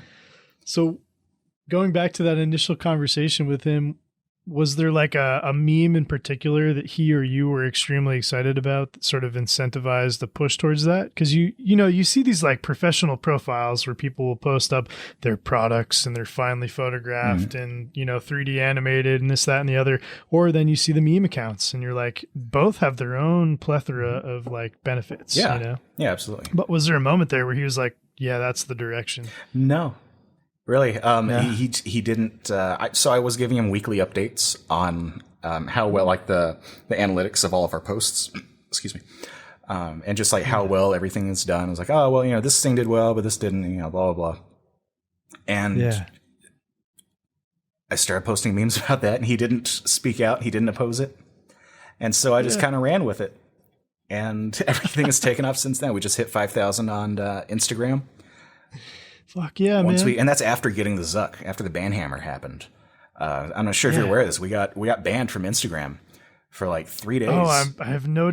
You and I think a million other mushroom accounts. Yeah, did, like half, and they have nothing to do with the psychedelic world. No. Like half of our followers got kicked at the same time. Yep. So we were almost at 5,000, and then it got kicked down. And like, it's a dumb little like number, like whatever, dumb little accomplishment. But it's because once you get up to 10,000, you can get verified, and at that point, it's a lot easier to be taken seriously in scientific circles. Yeah, and it's also much more difficult for Instagram and Facebook and our tech overlords to mess with us. Yeah, you have some say. All you have to do is tweet about it, and people will be fucking livid. Well, not only that, but they look at the blue check mark and they say, "Oh, well, we've already verified this person. Like this is not." They just look past you. Yeah, we become a known quantity at that point. Yep. No, that's super integral, man. I think a lot of people are not looking at social media that way.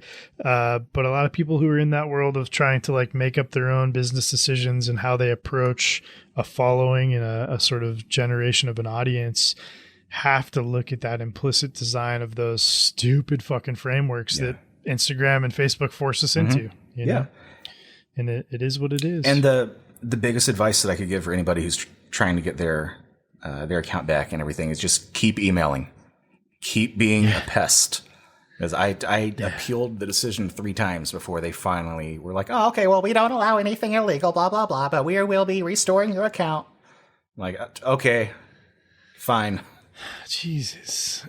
I feel like, there's this interesting thing that happened in Pennsylvania when those shiitake logs from China started coming in. You had all of these major farms just being like, Trump, save us, and this, that, and the other. And they were trying to like fight the log sort of importation. And then all of a sudden the log importation won, and they closed all their shit and just started hawking Chinese logs, which is an interesting side effect to how we approach situations. We plan for this fight, but we always have this like back out thing, and it's such a fucking pity the fool situation. You're like, what are you doing? Like, just keep fighting for it, So close to winning. But people don't do that. Like, there's, we're so close to having people reject Chinese made goods. Yeah. Like, there's no reason to acquiesce. Like, if you're fighting against Chinese made goods, there's no reason to acquiesce. Not that. Yeah. Yeah. There's no real reason to acquiesce unless there's something like just a ridiculous amount of expense involved. Right. But then you also have to take into account the. It's like, did you ever watch The Good Place? It's. Yeah. That's what she like. So it's the heaven-based. There's a good place and a bad place. So when they go through the morals of doing everything, they go through like they finally get to like the accountant or whatever, like the grand accountant in the sky, and they're going through like all of the like the good deeds and bad deeds that everybody's done in their life, and they're like, oh look, you gave $1 to a homeless person, that's great, but you did this to earn that $1, and then the homeless person went and they did this with the money, and then somebody robbed them, and like it's this big chain of like negativity attached to this one good thing that they're trying to do. Yeah. And it's just insane. It's like, you save money. Like, you're saving, 20% so that you can, give more to charity and you can feed your family nicer foods and, these wonderful things. And that's like, that is good. That's, that's great. That's what we need to do. But then you look a little deeper. How did you save money? Well, you outsourced labor to a despotic authoritarian regime that pays people pennies on a dollar, and they had to build suicide nets on their factories. And like, it's this big, muddled thing.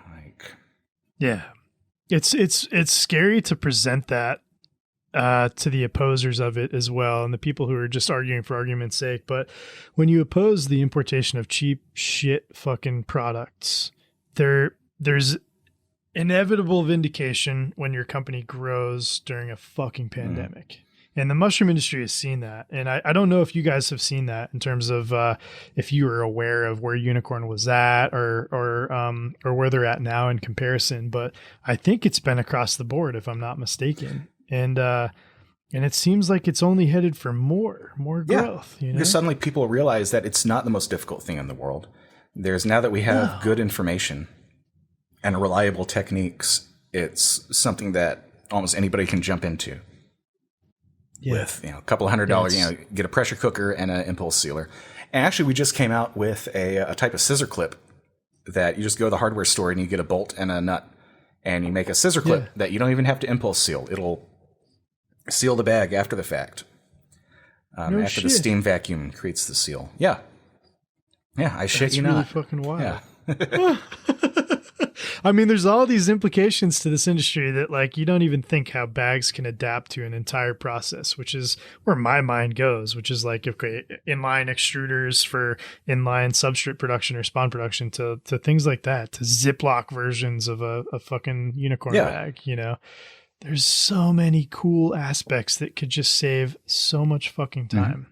And we give them zero sort of intrigue in the hopes that hopefully cats like you are jamming it out. Well, that's the beauty of the small business mindset, right? Is that everybody's looking for a niche. Everybody's looking for a specialization, a new way to specialize and solve a problem. Yeah.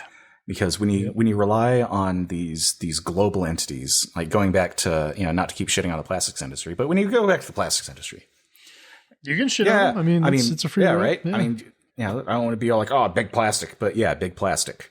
Like they have no incentive to improve biodegradation because they already have biodegradable bags. And I hope that our listeners could infer my air quotes when I said that. So define the difference for the audience. So traditional compostable, degradable bags that is being pushed by big plastic, things are made of starch. They're designed to break down with water. And in order to get the water to break it down in less than years and years, they have to be heated. So you essentially have to send all this plastic to a industrial composter that's basically a low temperature incinerator, and you have to burn this plastic. I had to make a post because we had I'm not going to name names, we had a distributor who told people to incinerate our bags, just burn them. And that's... Why? It defeats every purpose ever. Right, right. No, you shouldn't. Yeah, you see your neighbor burning garbage and you usually make comedy of it. Yeah. You don't go, oh yeah, I should burn my fucking trash. Yeah, why would you think? But that's essentially what the industrial composters are doing. It's not, that's a bit hyperbolic. It's not burning plastic, but it's burning plastic. So what our bags, they're designed so that they will break down no matter what environment they're in. Whether you send them to a recycling center, whether you send them to the compost heap in your backyard, whether you just let them lay out, whether you bury them in your garden. Because we have a lot of people who get biodegradable bags, and in the rare instances that they get a contamination, they'll just bury it in their flower bed. Yeah. And it takes care of itself. I mean, it blows my mind when I think about it because, back when we were fruiting mushrooms and thinking about all the farms that we visited over the years that still fruit thousands and thousands of blocks per week, it's that same whoosh, and you're just getting the shit to blast out the bottom of the bag and you're just making a pile of bags. If you just didn't have to fucking do that, it would be, I don't know how much time savings. It would be insane. Yeah, and that's a whole moniker of Unicorn really is saving time because time is money. And a lot of people, especially a lot of people growing in jars, they don't realize just how much time is saved by switching over to bags. Like our biggest bags can hold 8 jars worth of mushrooms, and it costs less than 50 cents. And so imagine how much time you spend washing 8 jars, how much time it takes to make 8 lids, how much time it takes to remake 8 lids after the plastic ring gets a little bit too used. How much? I think you should go down the nerdy ass math of how much space that jar actually takes up per cubic foot in an autoclave. Right? It's absurd. Yeah. And the bags, they can just mush together. I can take, my Lazy Tech that I talk about, where I can process 50 pounds of millet in, about 2 to 3 hours of labor over the course of 3 days. Yeah. It's all about, you just mush it together. It's very, I was hitting myself when I realized how incredibly fucking easy it was, just because I was so paranoid.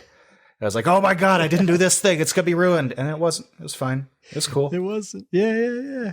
Yeah, it's amazing, man. I mean, there's something to this education side, meme-wise or otherwise, or videos that you're making, that it's got this level of absurdity to it that I think is so necessary, because we've been inundated with this fucking Telluride, hippie ass fucking grow everything. It kills me. Thus the Charles Manson thing, thus any of this shit. It's just you know what? You can be a fucking straightforward, very literal and almost perverse asshole without being misinformed, and you can sort of get your points across that way. But so many people are like, that might be your opinion. This might be the best way to do it for you. And you're just like, no, there's a fucking right way and a wrong way. And we're going to continue finding the wrong ways and sussing them the fuck out. Yeah. You know? There's a lot of butthurt when people start talking shit about different techniques. So that's, you know, and I do that's why I have the attitude of, well, you know, if that works for you, that's great. But for the journeyman to amateur mycologist, I recommend doing this.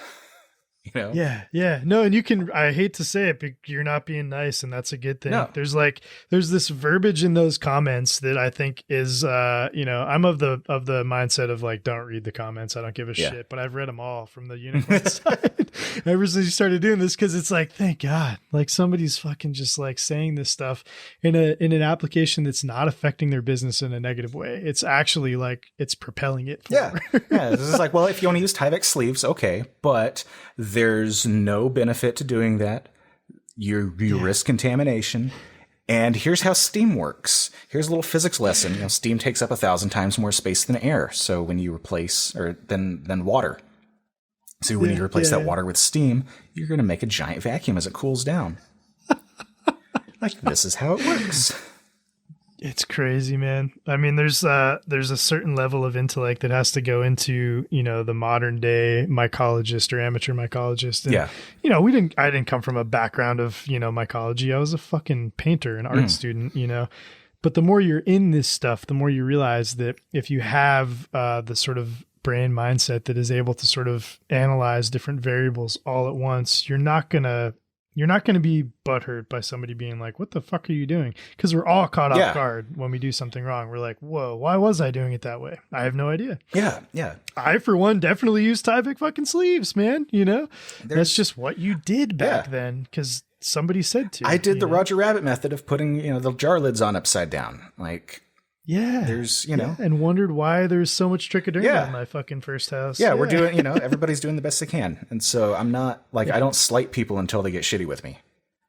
And then I'm like, well. And then you're just like, all Irish. Yeah, right. They're like, well, you know, that's, you know, this person does 300 bags a day. And they said that I could seal before I autoclave. I'm like, well, are you doing 300 bags a day? Are you that good? Are you a master? Right. No? Well, then maybe you should just let the vacuum do its thing. Yeah. It's totally true, man. It's amazing. Yeah. Like he's like quoted people who are on just a different level of skill and they have, you know, decades of experience and then trying to replicate these little shortcuts that they do because they can do it because they know how to do it correctly. And it saves them, you know, 10 seconds per bag, but that's times, you know, 300 bags. It's, you know, good savings. Yeah, I had to go the opposite way. You know, we started implementing the Odin, which is a bagging machine, a pellet-based bagging machine that Brad Coons has invented. And it essentially doses pellets into 2 bags via load cells. And those load cells quickly do the math for slight variances, if it's like 4.4 pounds or 4.5 or whatever. And then it adjusts for the water. So moisture content is the most important thing in fruiting mushrooms, in my opinion, for this stuff we've noticed. If it's not exactly what you want it to be, you're going to end up with negative and positive, you know, sort of actions on both sides. So we try to shoot for that exact moisture content. This machine does that. Nice. I started talking to Brad about like how I can sort of help, you know, get pellets out there, get these baggers sort of out there. And I was under the presumption in my head that people can't use this as their workhorse necessarily if they're doing, in my head, everybody's doing 6,000 bags a week or 8,000 bags a week. And I was like, oh, right. Like not everybody's doing that. They're like, you know, 100 or 200 bags. There's no labor involved here. Like you just make your 150 fucking bags, fill a thing and you're done. I was like, holy shit. So I had to work backwards and realize that this is extremely valuable to like the small grower. It's so important. So it's interesting to have to work forwards and backwards in this industry and really not be a dick towards one side or the other. Yeah. There's a lot to be said about scaling. And that's, you know, getting back to jars, you know, when you look at any aspect of doing this stuff to scale, jars just become completely unfeasible in terms of the amount of labor that's required. But everybody saw that Paul Stamets book where he's got like a wall of fucking Grandmaster jars behind him, and they were like, God damn it, I want that many jars in my life, you know? Well, and then, a couple of months later, you discover bags, and now you have, 2 cabinets full of mason jars that you're never going to use. It's true. I'm talking about myself. Have a wedding, Yeah. So what's been your sort of transition in this studying, but also like entrance into amateur mycology? What, like, walk us through that? Did you just you were like, okay, I got on the shroomery and I started jamming into this from the psychedelic side, went to the gourmet side. Like, how did that work? Yeah. So back in my trippy dippy college days, I had a just soul crushing office job, and I ended up looking at the shroomery a lot. Just to, it was just a fun little, part of it was a fun little way to rebel against this corporation that was, crushing. Underpaying their employees, and then, a mockery of it. Like, what year was this? This was 2010, I believe. Yeah. Okay. Ish. All right. Yeah. So we're in the same wave of crazy interest. Yeah. And so I just, at first it started, I was just browsing memes. I was just looking at, different stuff on Reddit, playing a game of, well, how much can I really take my labor down as far as what they're paying me? Like, can I give them the amount of labor that they're paying me? Can I give them $8 an hour worth of effort? Let's try and figure that out.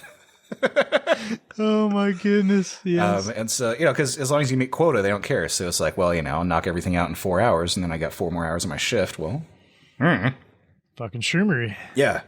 Like, if you're not, like, I'm sorry, I'm not getting a profit sharing, I'm not getting stock options. Like, what incentive do I have to bust my ass so that my manager can make an extra, 0.25% on his bonuses here? Yeah. So part of it was just, rebelling, just knowledge for the sake of knowledge. I just wanted to learn about anything and, waste time and milk the clock. And all that changed once I just finally decided to work for myself. And I realized I'm not lazy. I just value my time. If I can get something, tell me what needs to be done, and I'm going to do it. And, I'm very much opposed to micromanaging.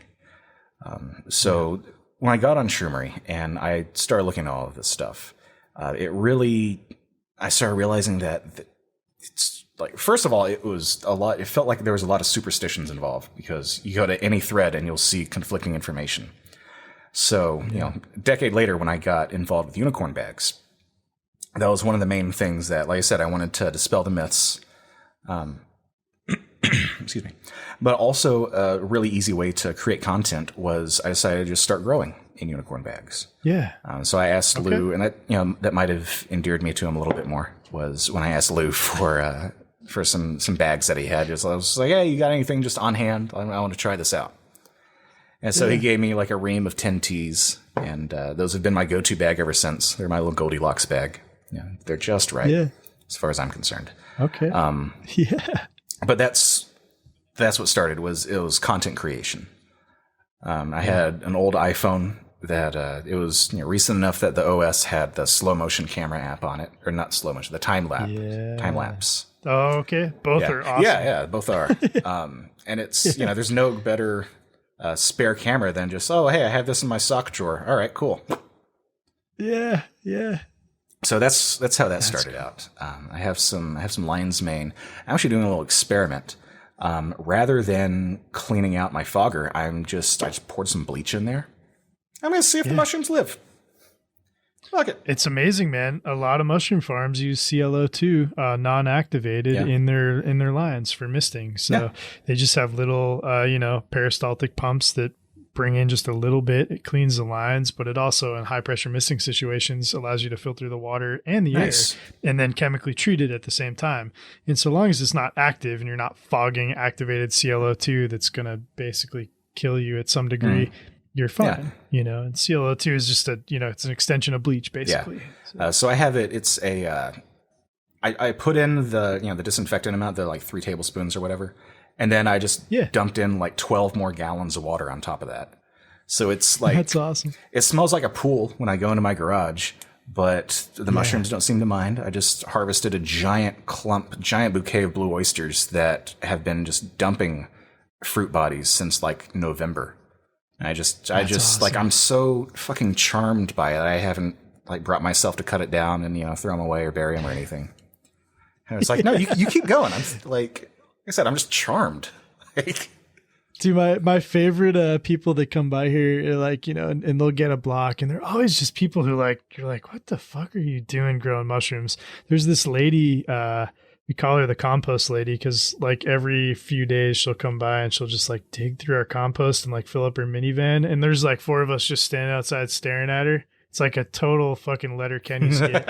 And it's just so weird. And she's great though, because she'll come in and she'll be like, Kelsey, you wouldn't believe this. I've gotten my dozen or 12th or 13th flush off my lion's mane block. And she never like looks right at you while she's talking. She's like talking to the space around you. She's fucking phenomenal. Nice. But those people are like, they're astounding. They don't give a shit about growing mushrooms. They're just like, they're baffled by everything around them. And they're like so into it that they get me re-excited. I'm like, oh my God, this isn't just I'm not just making blocks. You know? Yeah. That's. I'm really excited to see how these next couple of flushes do. I replaced the sterilization water, the bleach water or whatever. I know, bleach water, it's bad. Yeah, I'm not gonna be selling these. These are my mushies. They're your things. Right. Yeah. I'm just really I'm excited to see how that affects their growth. And everything. Because it is under. I mean, it's huge for things like blotch, man. You know, and bleach is the only real competitor. I think I saw that on your post, the magnificent, crazy video that you made, where somebody was like, I mean, first of all, I have way too many questions about that, but I like saw Stamets' face at the end, and I was like, I have to go show this to every single person. I was like, all of our employees, I was like walking around showing them. They're like, I don't know why you're wasting my time right now. I was just like, take the 2 minutes, man. Like, Jesus Christ, this is fucking good. Fuck, I forgot what I was going to say there. The bleach thing. Somebody was like, can this really be the only way or whatever to like, to clean? And you're like, it's the only way we know of right now. It's the only way to be sure. Yeah. And it's true. Besides isopropyl, man, that's all you got. So So I mean, there's, I'm sure non-chlorine bleach is a good option, but disinfectants. That's the only way, and the only way to cure a contamination is like the video Complete Exterminatus. Like, I found that Warhammer has a lot of crossover with the mycology community, just in terms it certainly does, man, of different theories. Like, because by the time you notice contamination, it's too late. Like, it's already spread throughout the block.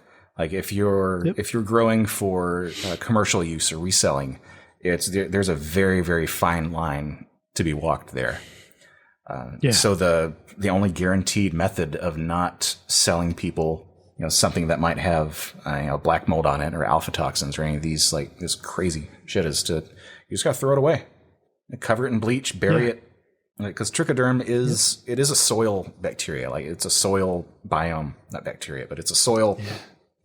It occurs in the soil. It's fine, but it's not like when it's just it versus mushrooms. There's you need the entire ecosystem down there for that. So burying is. I mean, that's the fascination with pasteurization in general, like keeping some things alive and killing off others. It's a very harmonious sort of setup. Yeah, and I'm suspicious as far as the beneficial biome that pasteurization supposedly leaves, because it just seems like the stuff that it leaves wouldn't help mycelium. It just wouldn't want to reproduce in a human body. Like, for sure. It just seems like it's not going to be an asshole. It doesn't seem like it's going to help, Yeah, I mean, plenty of the nerdy early psychedelic growers like myself got to that point where we were testing different degrees of pasteurization on like one particular growing media, and there's something about that, and obviously it's very like cued into this like 165, 175. If you're outside of that range, you're going to see a lot more contamination on either side of that than right in the middle. But when it comes down to like the benefits of consumption, I have no idea. That's sort of like left to the ether to assume, based on milk or whatever other things that are pasteurized. So now that I just recently bought a second All-American, so I'm going to be doing side-by-side experiments with pasteurization and complete sterilization. Cool. And again, getting as many data points as possible, because, just like growing with tiny bags instead of big bags, if you have 25% fail, well, if you only have 10 bags, that's a lot more than if you have 50. Yeah. That's a lot. It's more bags, but it's easier to get to zero in on a vector of contamination. Yeah, so there's a percentage of this stuff too that's like helping the micro sort of like home grower. Is that a large portion of like you mentioned Eric, and Eric's definitely like doing his part to like get small amounts of these things out to people. And is there a motivation to push more people towards that side, because that's sort of the breeding ground for who might take on the sort of decomposable sort of plastics or compostable plastics, or is it just that there's that many people getting into this stuff that are interested in the the different stuff you there's just that many people. It's just that many. That's crazy. Yeah, I try my hardest to appeal to both newcomers and newcomers and true believers alike. Words of Stan Lee. But I would like to, getting back to what I was saying about adding value to different feeds. I don't want to choose one side of the community over the other. There's not really any reason to just go full on for amateurs or full on for professionals. Because I feel like a lot of the appeal of memes is that they're so easily accessible. You don't have to be a very learned mycologist to understand a lot of these. No, and there's something extremely exciting about that. And I can say that from seeing people who are amateur mycologists that work for us, who are just interested in this stuff, from people like me who've been in it a while. It's definitely, it hits you in the same sort of sensory thing where you're really just appealing to the same nerd in everybody, which is just so fucking important. I don't know how to reiterate that enough, because it still blew my mind and made me be like, Kelsey, find this guy. It's like, shit, man. Well, so I make memes that I like. Kudos. So you were asking if I had one in particular. They're all my babies. I love all my children. Don't make me choose. Well, fucking Starship Troopers, dude. Yeah. Jesus Christ, man. That was a fun one. I mean, I don't know how you get so many like words to even float over people like that. I'm not in a visual world. I'm like, how the fuck did he do that? I mean, what's that process? Adobe Premiere. Is that much work? Those are all keyframe animations. Like I used to make dumb little meme videos when I was in college, because before I have a degree in robotics, but before then I was going for radio TV broadcasting. And one of my favorite classes was the video editing class, because we had very like loose outlines for a project. And so I would do things like we had to edit a drama scene, and I would just like have people walking backwards and like turn it into a comedy, like throw like lines of dialogue that like weren't supposed to be there. Yeah. And it's, that's amazing. I accomplished the goal, but I don't want to, I want to do it my way. And so, I just kind of took It's amazing when you've like figured out those tools and you have the Adobe suite at your, disposal. I remember watching, I made films when I was in high school, going into college a little bit. And I was mostly interested in like the cameras and the actual film making and cinematography as opposed to the editing. But I had so many friends who like, especially in high school, is this stuff, we had like the first Macs that were like, even remotely accessible for, editing video. And they were like, doing all these like reverse things in terms of speed and sort of film direction for making it look like they just snorted like a pile of flour. There's just all these things. And like most of us are just sitting there like, how the fuck did they do that? Because it was brand new, but they were like just on that level where they were like, yep, this is how we're going to do it. And they would figure it out. Blew my mind. Right. It still does. Right. I found a lot of filmmaking. Filmmaking is all like barbecue, as far as the way to figure out how to do it well is to just fuck up over and over again. Happy accidents, man. Bob Ross all happy the way. Accidents. So one thing I used to do when I was younger is watch like old terrible like B movies and try and figure out like because there's usually. Don't tell me you still don't. I know mean, you still do. But now I'm so busy. I don't have 3 hours to devote to like the story of Robin Hood as shot on $500, That's very true. But there's something to be said about watching a movie, because if it makes it to distribution, they've done one thing right. Like, they figured one thing out, at least, if they made it to distribution. Or they just have a shit ton of money and they can, force their way in. But it's always interesting to watch and to break down, like, what is this one aspect that they figured out how to do really well? And how can I rip that off? And how can I copyright it and incorporate it into my own thing? Yes. I mean, it's integral, right? Yeah. Like, we're all stolen. It's all, we're taking all this like visual componency and the use of these like things that have just become memes, the Manson thing, the fucking, Warhammer stuff, any of it. And we're just grabbing onto it because there's a subsect of people that are alive right now in the population that are so invested in this stuff that it immediately triggers something, and it's amazing to watch that side of it in a positive manner be used in this like educational niche, as you put it. But then there's also like our parents' generation who believe the immediacy of the Facebook news as fed to them every morning. And you're like, okay, can you fact check a fucking article? Like you did when you were in fucking high school? Come on, man. Like, no, that's not the way the world is operating right now. I know you want to believe that, and now it's turning on ourselves where we have to argue with our, older generation. Yeah. For like just the simplicity of that. And even calling out some of that stuff will result in a ban. Like when all of the when all the Hunter stuff came out and people were getting banned left and right, and now just last week ABC confirmed that everything was correct. It was completely accurate, 100%, blah blah blah. And it's like we don't have to turn it. Like, I know everybody loves to be outraged, and this is outrage culture, whatever. Like, we can remove where we're at. Political affiliation and just look at it from an unbiased perspective, that these are powerful people who are competing in a popularity contest, fighting over who wants to be prom queen. But at the end of the day, that's what it comes down to. Yeah, it's an unfortunate side effect of like the tail end of that version of news, Well, and I think William Randolph Hearst. I don't mean to cut you off, but in the early 1900s, William Randolph Hearst figured out that I don't have to sell you information. I have to sell you outrage, and you'll buy newspapers. So sex and death. Yeah. So he, that's why when the, blame the Maine on Spain, with the Spanish War, and the USS Maine was, attacked by. Yeah. Yeah. Okay. It was attacked by Spain. No, we wanted that land. Yeah, there's the ulterior motives have turned into conspiracy at best, you know, and it's only after years of sort of people just like being like, oh, I guess that was the way it turned out, and you're like, what the fuck? We have the technology, we have the time, we can look through this faster, and like figure out what happened. Oh, what kills me is, that's the way that turned out, but it can never happen again. That's not what's happening now. Yeah. Like. Right. Yeah, from mass genocide to you name it. Oh, scientists were paid by the tobacco industry, but there's no scientist that would take anybody's money nowadays. Like, no, that's people are people.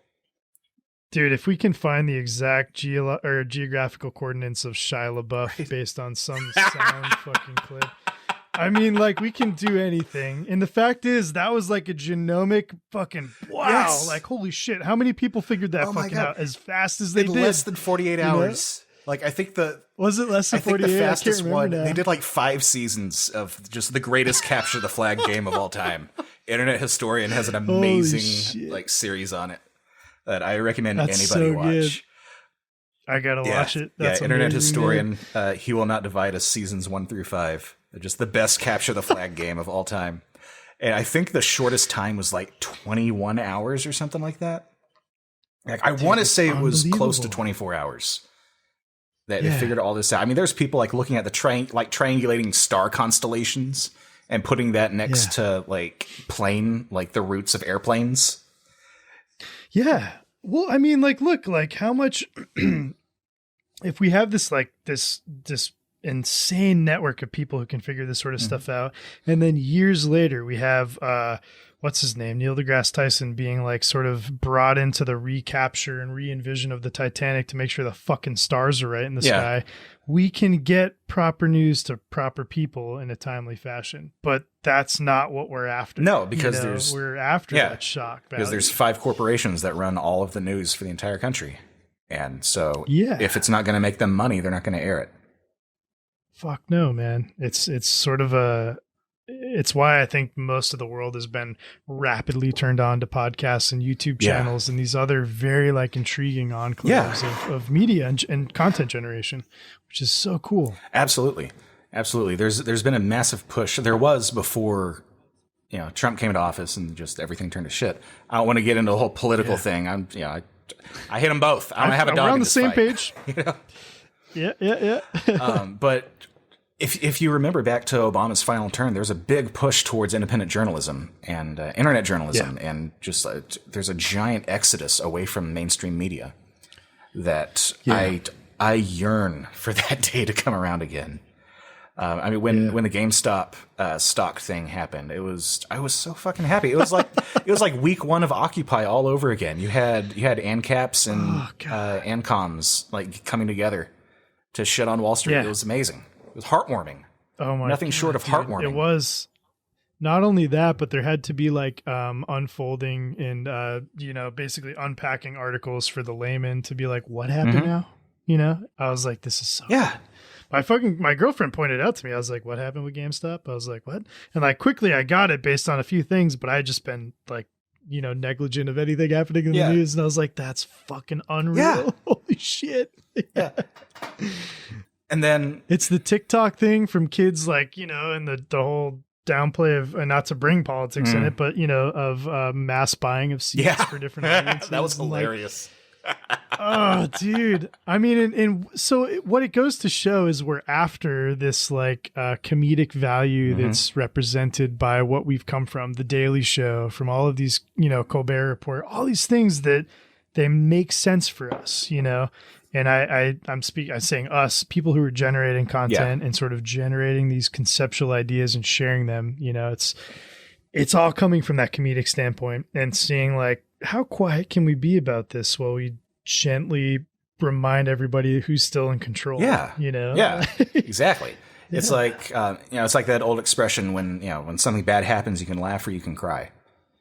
And I feel like the establishment wants you to cry. The establishment, when I say, the establishment, whatever, like the corporations that tell you what to think want you to cry. But you can just laugh at the absurdity of it. You can just. The only thing I can't laugh at is the dodo on Facebook. I cry every time. Poor little pit bulls or geese or birds or whatever. I'm like, oh my God, what's happening? You're like, holy shit. But then there's a lot of that too. Oh, absolutely. It's terrible. But then they have the good videos of the ones where it's the rescue that, they socialized them and they adapted really well. And after, so many months, look at them, they don't even look like the same animal anymore. It's wonderful. Yeah. Oh yeah, it's amazing, man. I mean, there's these sort of feel good things, and they're grappling with the emotions of not so much, I think, like me per se, but definitely like I want to say like my parents' generation. It's just they're hell bent on like that sort of sex death drama. They're like, oh my God, I still need it in some fashion, and Netflix isn't good enough. No. So it's unreal. No, they finally walked back on cuties though. That was how daring and brave do you have to be to take a stance against pedophilia? I mean, really. But congratulations, you did the minimum effort. Like, yay. Yeah. Oh my God, man. But that's just what we do. Yeah. We like our minimum effort is considered a plausible and like award winning. You know. Yeah. It's an intriguing thing. And especially in an industry like entertainment where everything is politicized. Like you can't what's her name who got fired from Mandalorian? I think it happened like today or yesterday. Oh. Yeah. There was, when she got introduced, there were people saying, "Oh, you're feminizing Star Wars. Oh, it's cancel culture, blah." And now she's gone. Those same people are, "Oh, Disney, blah." It's like you can't win. People just want to be outraged. You just shift. Yeah, man. That's what it's about. Which is incentivizing from like the meme world and from this content generating world, because you can use that as your tool to sell and you can use that as your tool to incentivize. And it's interesting because most major companies, like you probably pointed out, they don't give a fuck. No. They already own it. No. Like, do you really think Bank of America gives a shit if they change their logo to the gay flag? Like, they don't fucking care. They're doing it to get shares. Yeah. They don't give a flying fuck. And I think that's the intriguing part, though, is they're not using it and they don't realize that the ammo that they're giving other people to sort of come up and scope around. Yeah. So it's and then huge. it becomes a pandering contest, because if you don't, like, even if you support LGBTQ and you've donated for years and everything, now you have to change your profile picture or else you're a bigot. And it's like, yeah, it's just a profile picture. But it's the fact that now you have to make that choice. It's no longer an option. You have to verbalize that kind of support instead of just being genuine. Yeah, no, it's totally true. I went through a crazy sort of period over the last couple of years. My late wife was diagnosed with brain cancer. No. So she passed away just about 2 years ago now, and or just a little under. But she in this time period, all this stuff is coming up on the internet. We're hyper focused in this world of sort of trying to incentivize the growth of this business and really figure out where it's going. And I didn't realize how much effort was being put into the infrastructure of these GoFundMe efforts. And I was paying rent here. I was, keeping this business intact. And then I had to fly out to Arizona where she was going to motorcycle mechanic school to pay for her rent where she was living, her school bills on top of this healthcare sort of stationary spot where we were, it was like a cancer center basically. And that's 5 rents. And I was like, what the fuck? But I didn't even say a fucking word. Somebody put together a GoFundMe and I was like, Jesus Christ, finally this is weird. I don't understand it. And it scares the shit out of me that people give a fuck. Yeah. But it totally changed my perspective on that. Whatever incentivizes people to help people, it's much more than just the go feel good video. There's something else there, and we're developing these really cool sort of bases for them. And we would not made it out of that without an incredible amount of debt if it wasn't for some random fucking friend of ours. And I don't mean random in a bad way, but just a person to just do it. It's made me donate to random amounts of stuff and sort of sacrifice my surplus to make sure I'm doing something else good, know? And I think more and more people are working in that fashion and realizing there's this explosion of people that support one another's businesses and downfalls and upsweeps in a very communal way. Yeah.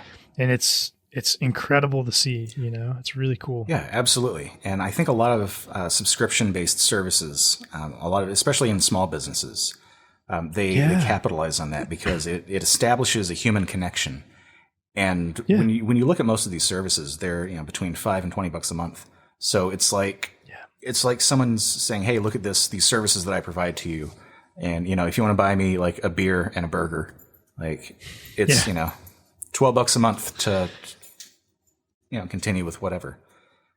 It's literally Lizard Man at the tattoo conventions back in the day. It's just this jar with beer money. He's just keep me drinking and going, and you're like, sweet. Yeah. I don't think people realize how much that means to the generation that's using things like Patreon.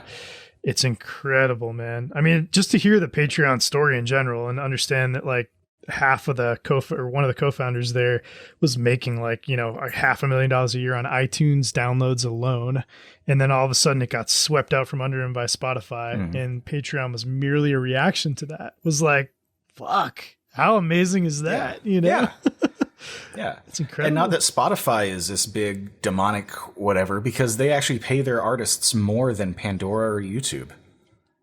Yeah. So it's most definitely. Yeah, it's always interesting to me to see when ethics come into play with capitalism, and the small businesses always find a way to just come through. They do, man. Yeah, I don't know if there's just more heart in it or what, but they do come through. Well, I think it goes back to what we were talking about before with they see a niche, they see a hole that needs to be filled, some kind of a problem that nobody has bothered to solve yet, a centralized platform for donating to your favorite artists. Right. Yeah. It's incredible, man. I still, it's weird to participate in that world now, having not for a long time.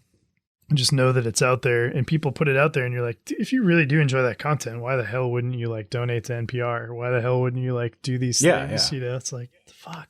So maybe it's just age and maturity, but at the same time, when you're directly affected by it, you're like, why wouldn't I? This is rad, you know? Yeah. It's pretty cool. Yeah. And it's a lot of it comes down to disposable income in today's age. And, you know, there's people who, you know, they'll have that $5 a month and they'll go, you know, buy, you know, tacos or something with it, but it's $5. It's, you can get a couple of tacos, or you can commit to something that you love and make sure that it lasts longer. Yeah. And you're getting something in return. Yeah. You're not just like donating money to starving kids in Africa. You don't know. Yeah. It's not like some random political party that, you know, you get now you're on their email list and the only thing you bought is spam. Yeah, exactly. You know? It's perfect, man. It's perfect. Yeah. Well, is this stuff, I guess, or is something else motivating you to keep pushing into this industry? Is there something there that you're like just stoked to be able to offer in general as you sort of go forward? Well, the decentralized nature of mycology is something that really speaks to me. The fact that as you mentioned, Texas Fungi, and that's it as far as companies in DFW and Dallas Fort Worth who supply different mycological needs. So that's one factor that wants me to that's causing me to try and push out, try and grow this. But the other thing is Unicorn has seen an almost 90% increase in sales this year. That's incredible. So there's so much room for growth. That I'm just like, I would really like to harness that energy in some way. And you can call it, selfish or whatever. Yeah, I would like to expand this contract and make more money, but that is dependent on making sure that the company is better, adding value to the community, proving that there's worth beyond the current contract. That makes a ton of sense. And that goes back down to small businesses in general, because I'm not the only person who's trying to perfect to get a better contract. That's the nature of the small business owner. Ever since I was little, I was always been a fan of the sort of Jeffersonian idea of America as a nation of small business owners and artisan craftsmen. And that's something that I would really like to contribute to. That's cool, man. Well, it's admirable. And, I appreciate the people like you are out there doing it, talking about it, and expanding upon it. So keep fucking at it. Man. Yeah, I greatly appreciate the opportunity to come on here and talk about this. Yeah, no, anytime, man. If you're up for it again, we'll make another time. We'll have another crazy conversation. Yeah, man. That sounds good. Awesome. I'm for it. Thank you, Garrett. I appreciate the shit out of it. And until next time, I guess. Yeah, very welcome, Eric. Keep at it. Yeah, thanks, man. Have a good one. Thanks so much for listening to the show this week. You can follow or subscribe to MycoWizards wherever you go for your podcast. Write to us at P.O. Box 897 in Gardner, Maine, because I sure as shit do love that old school snail mail. And if you want to follow us, head on over to Instagram and find us at MycoWizards Podcast or at Maine Cap and Stem Co. This episode was produced and sponsored by Maine Cap and Stem Mushroom Company. Head on over to capandstem.com for certified organic substrate or spawn for all your mycological needs. And until next time, later.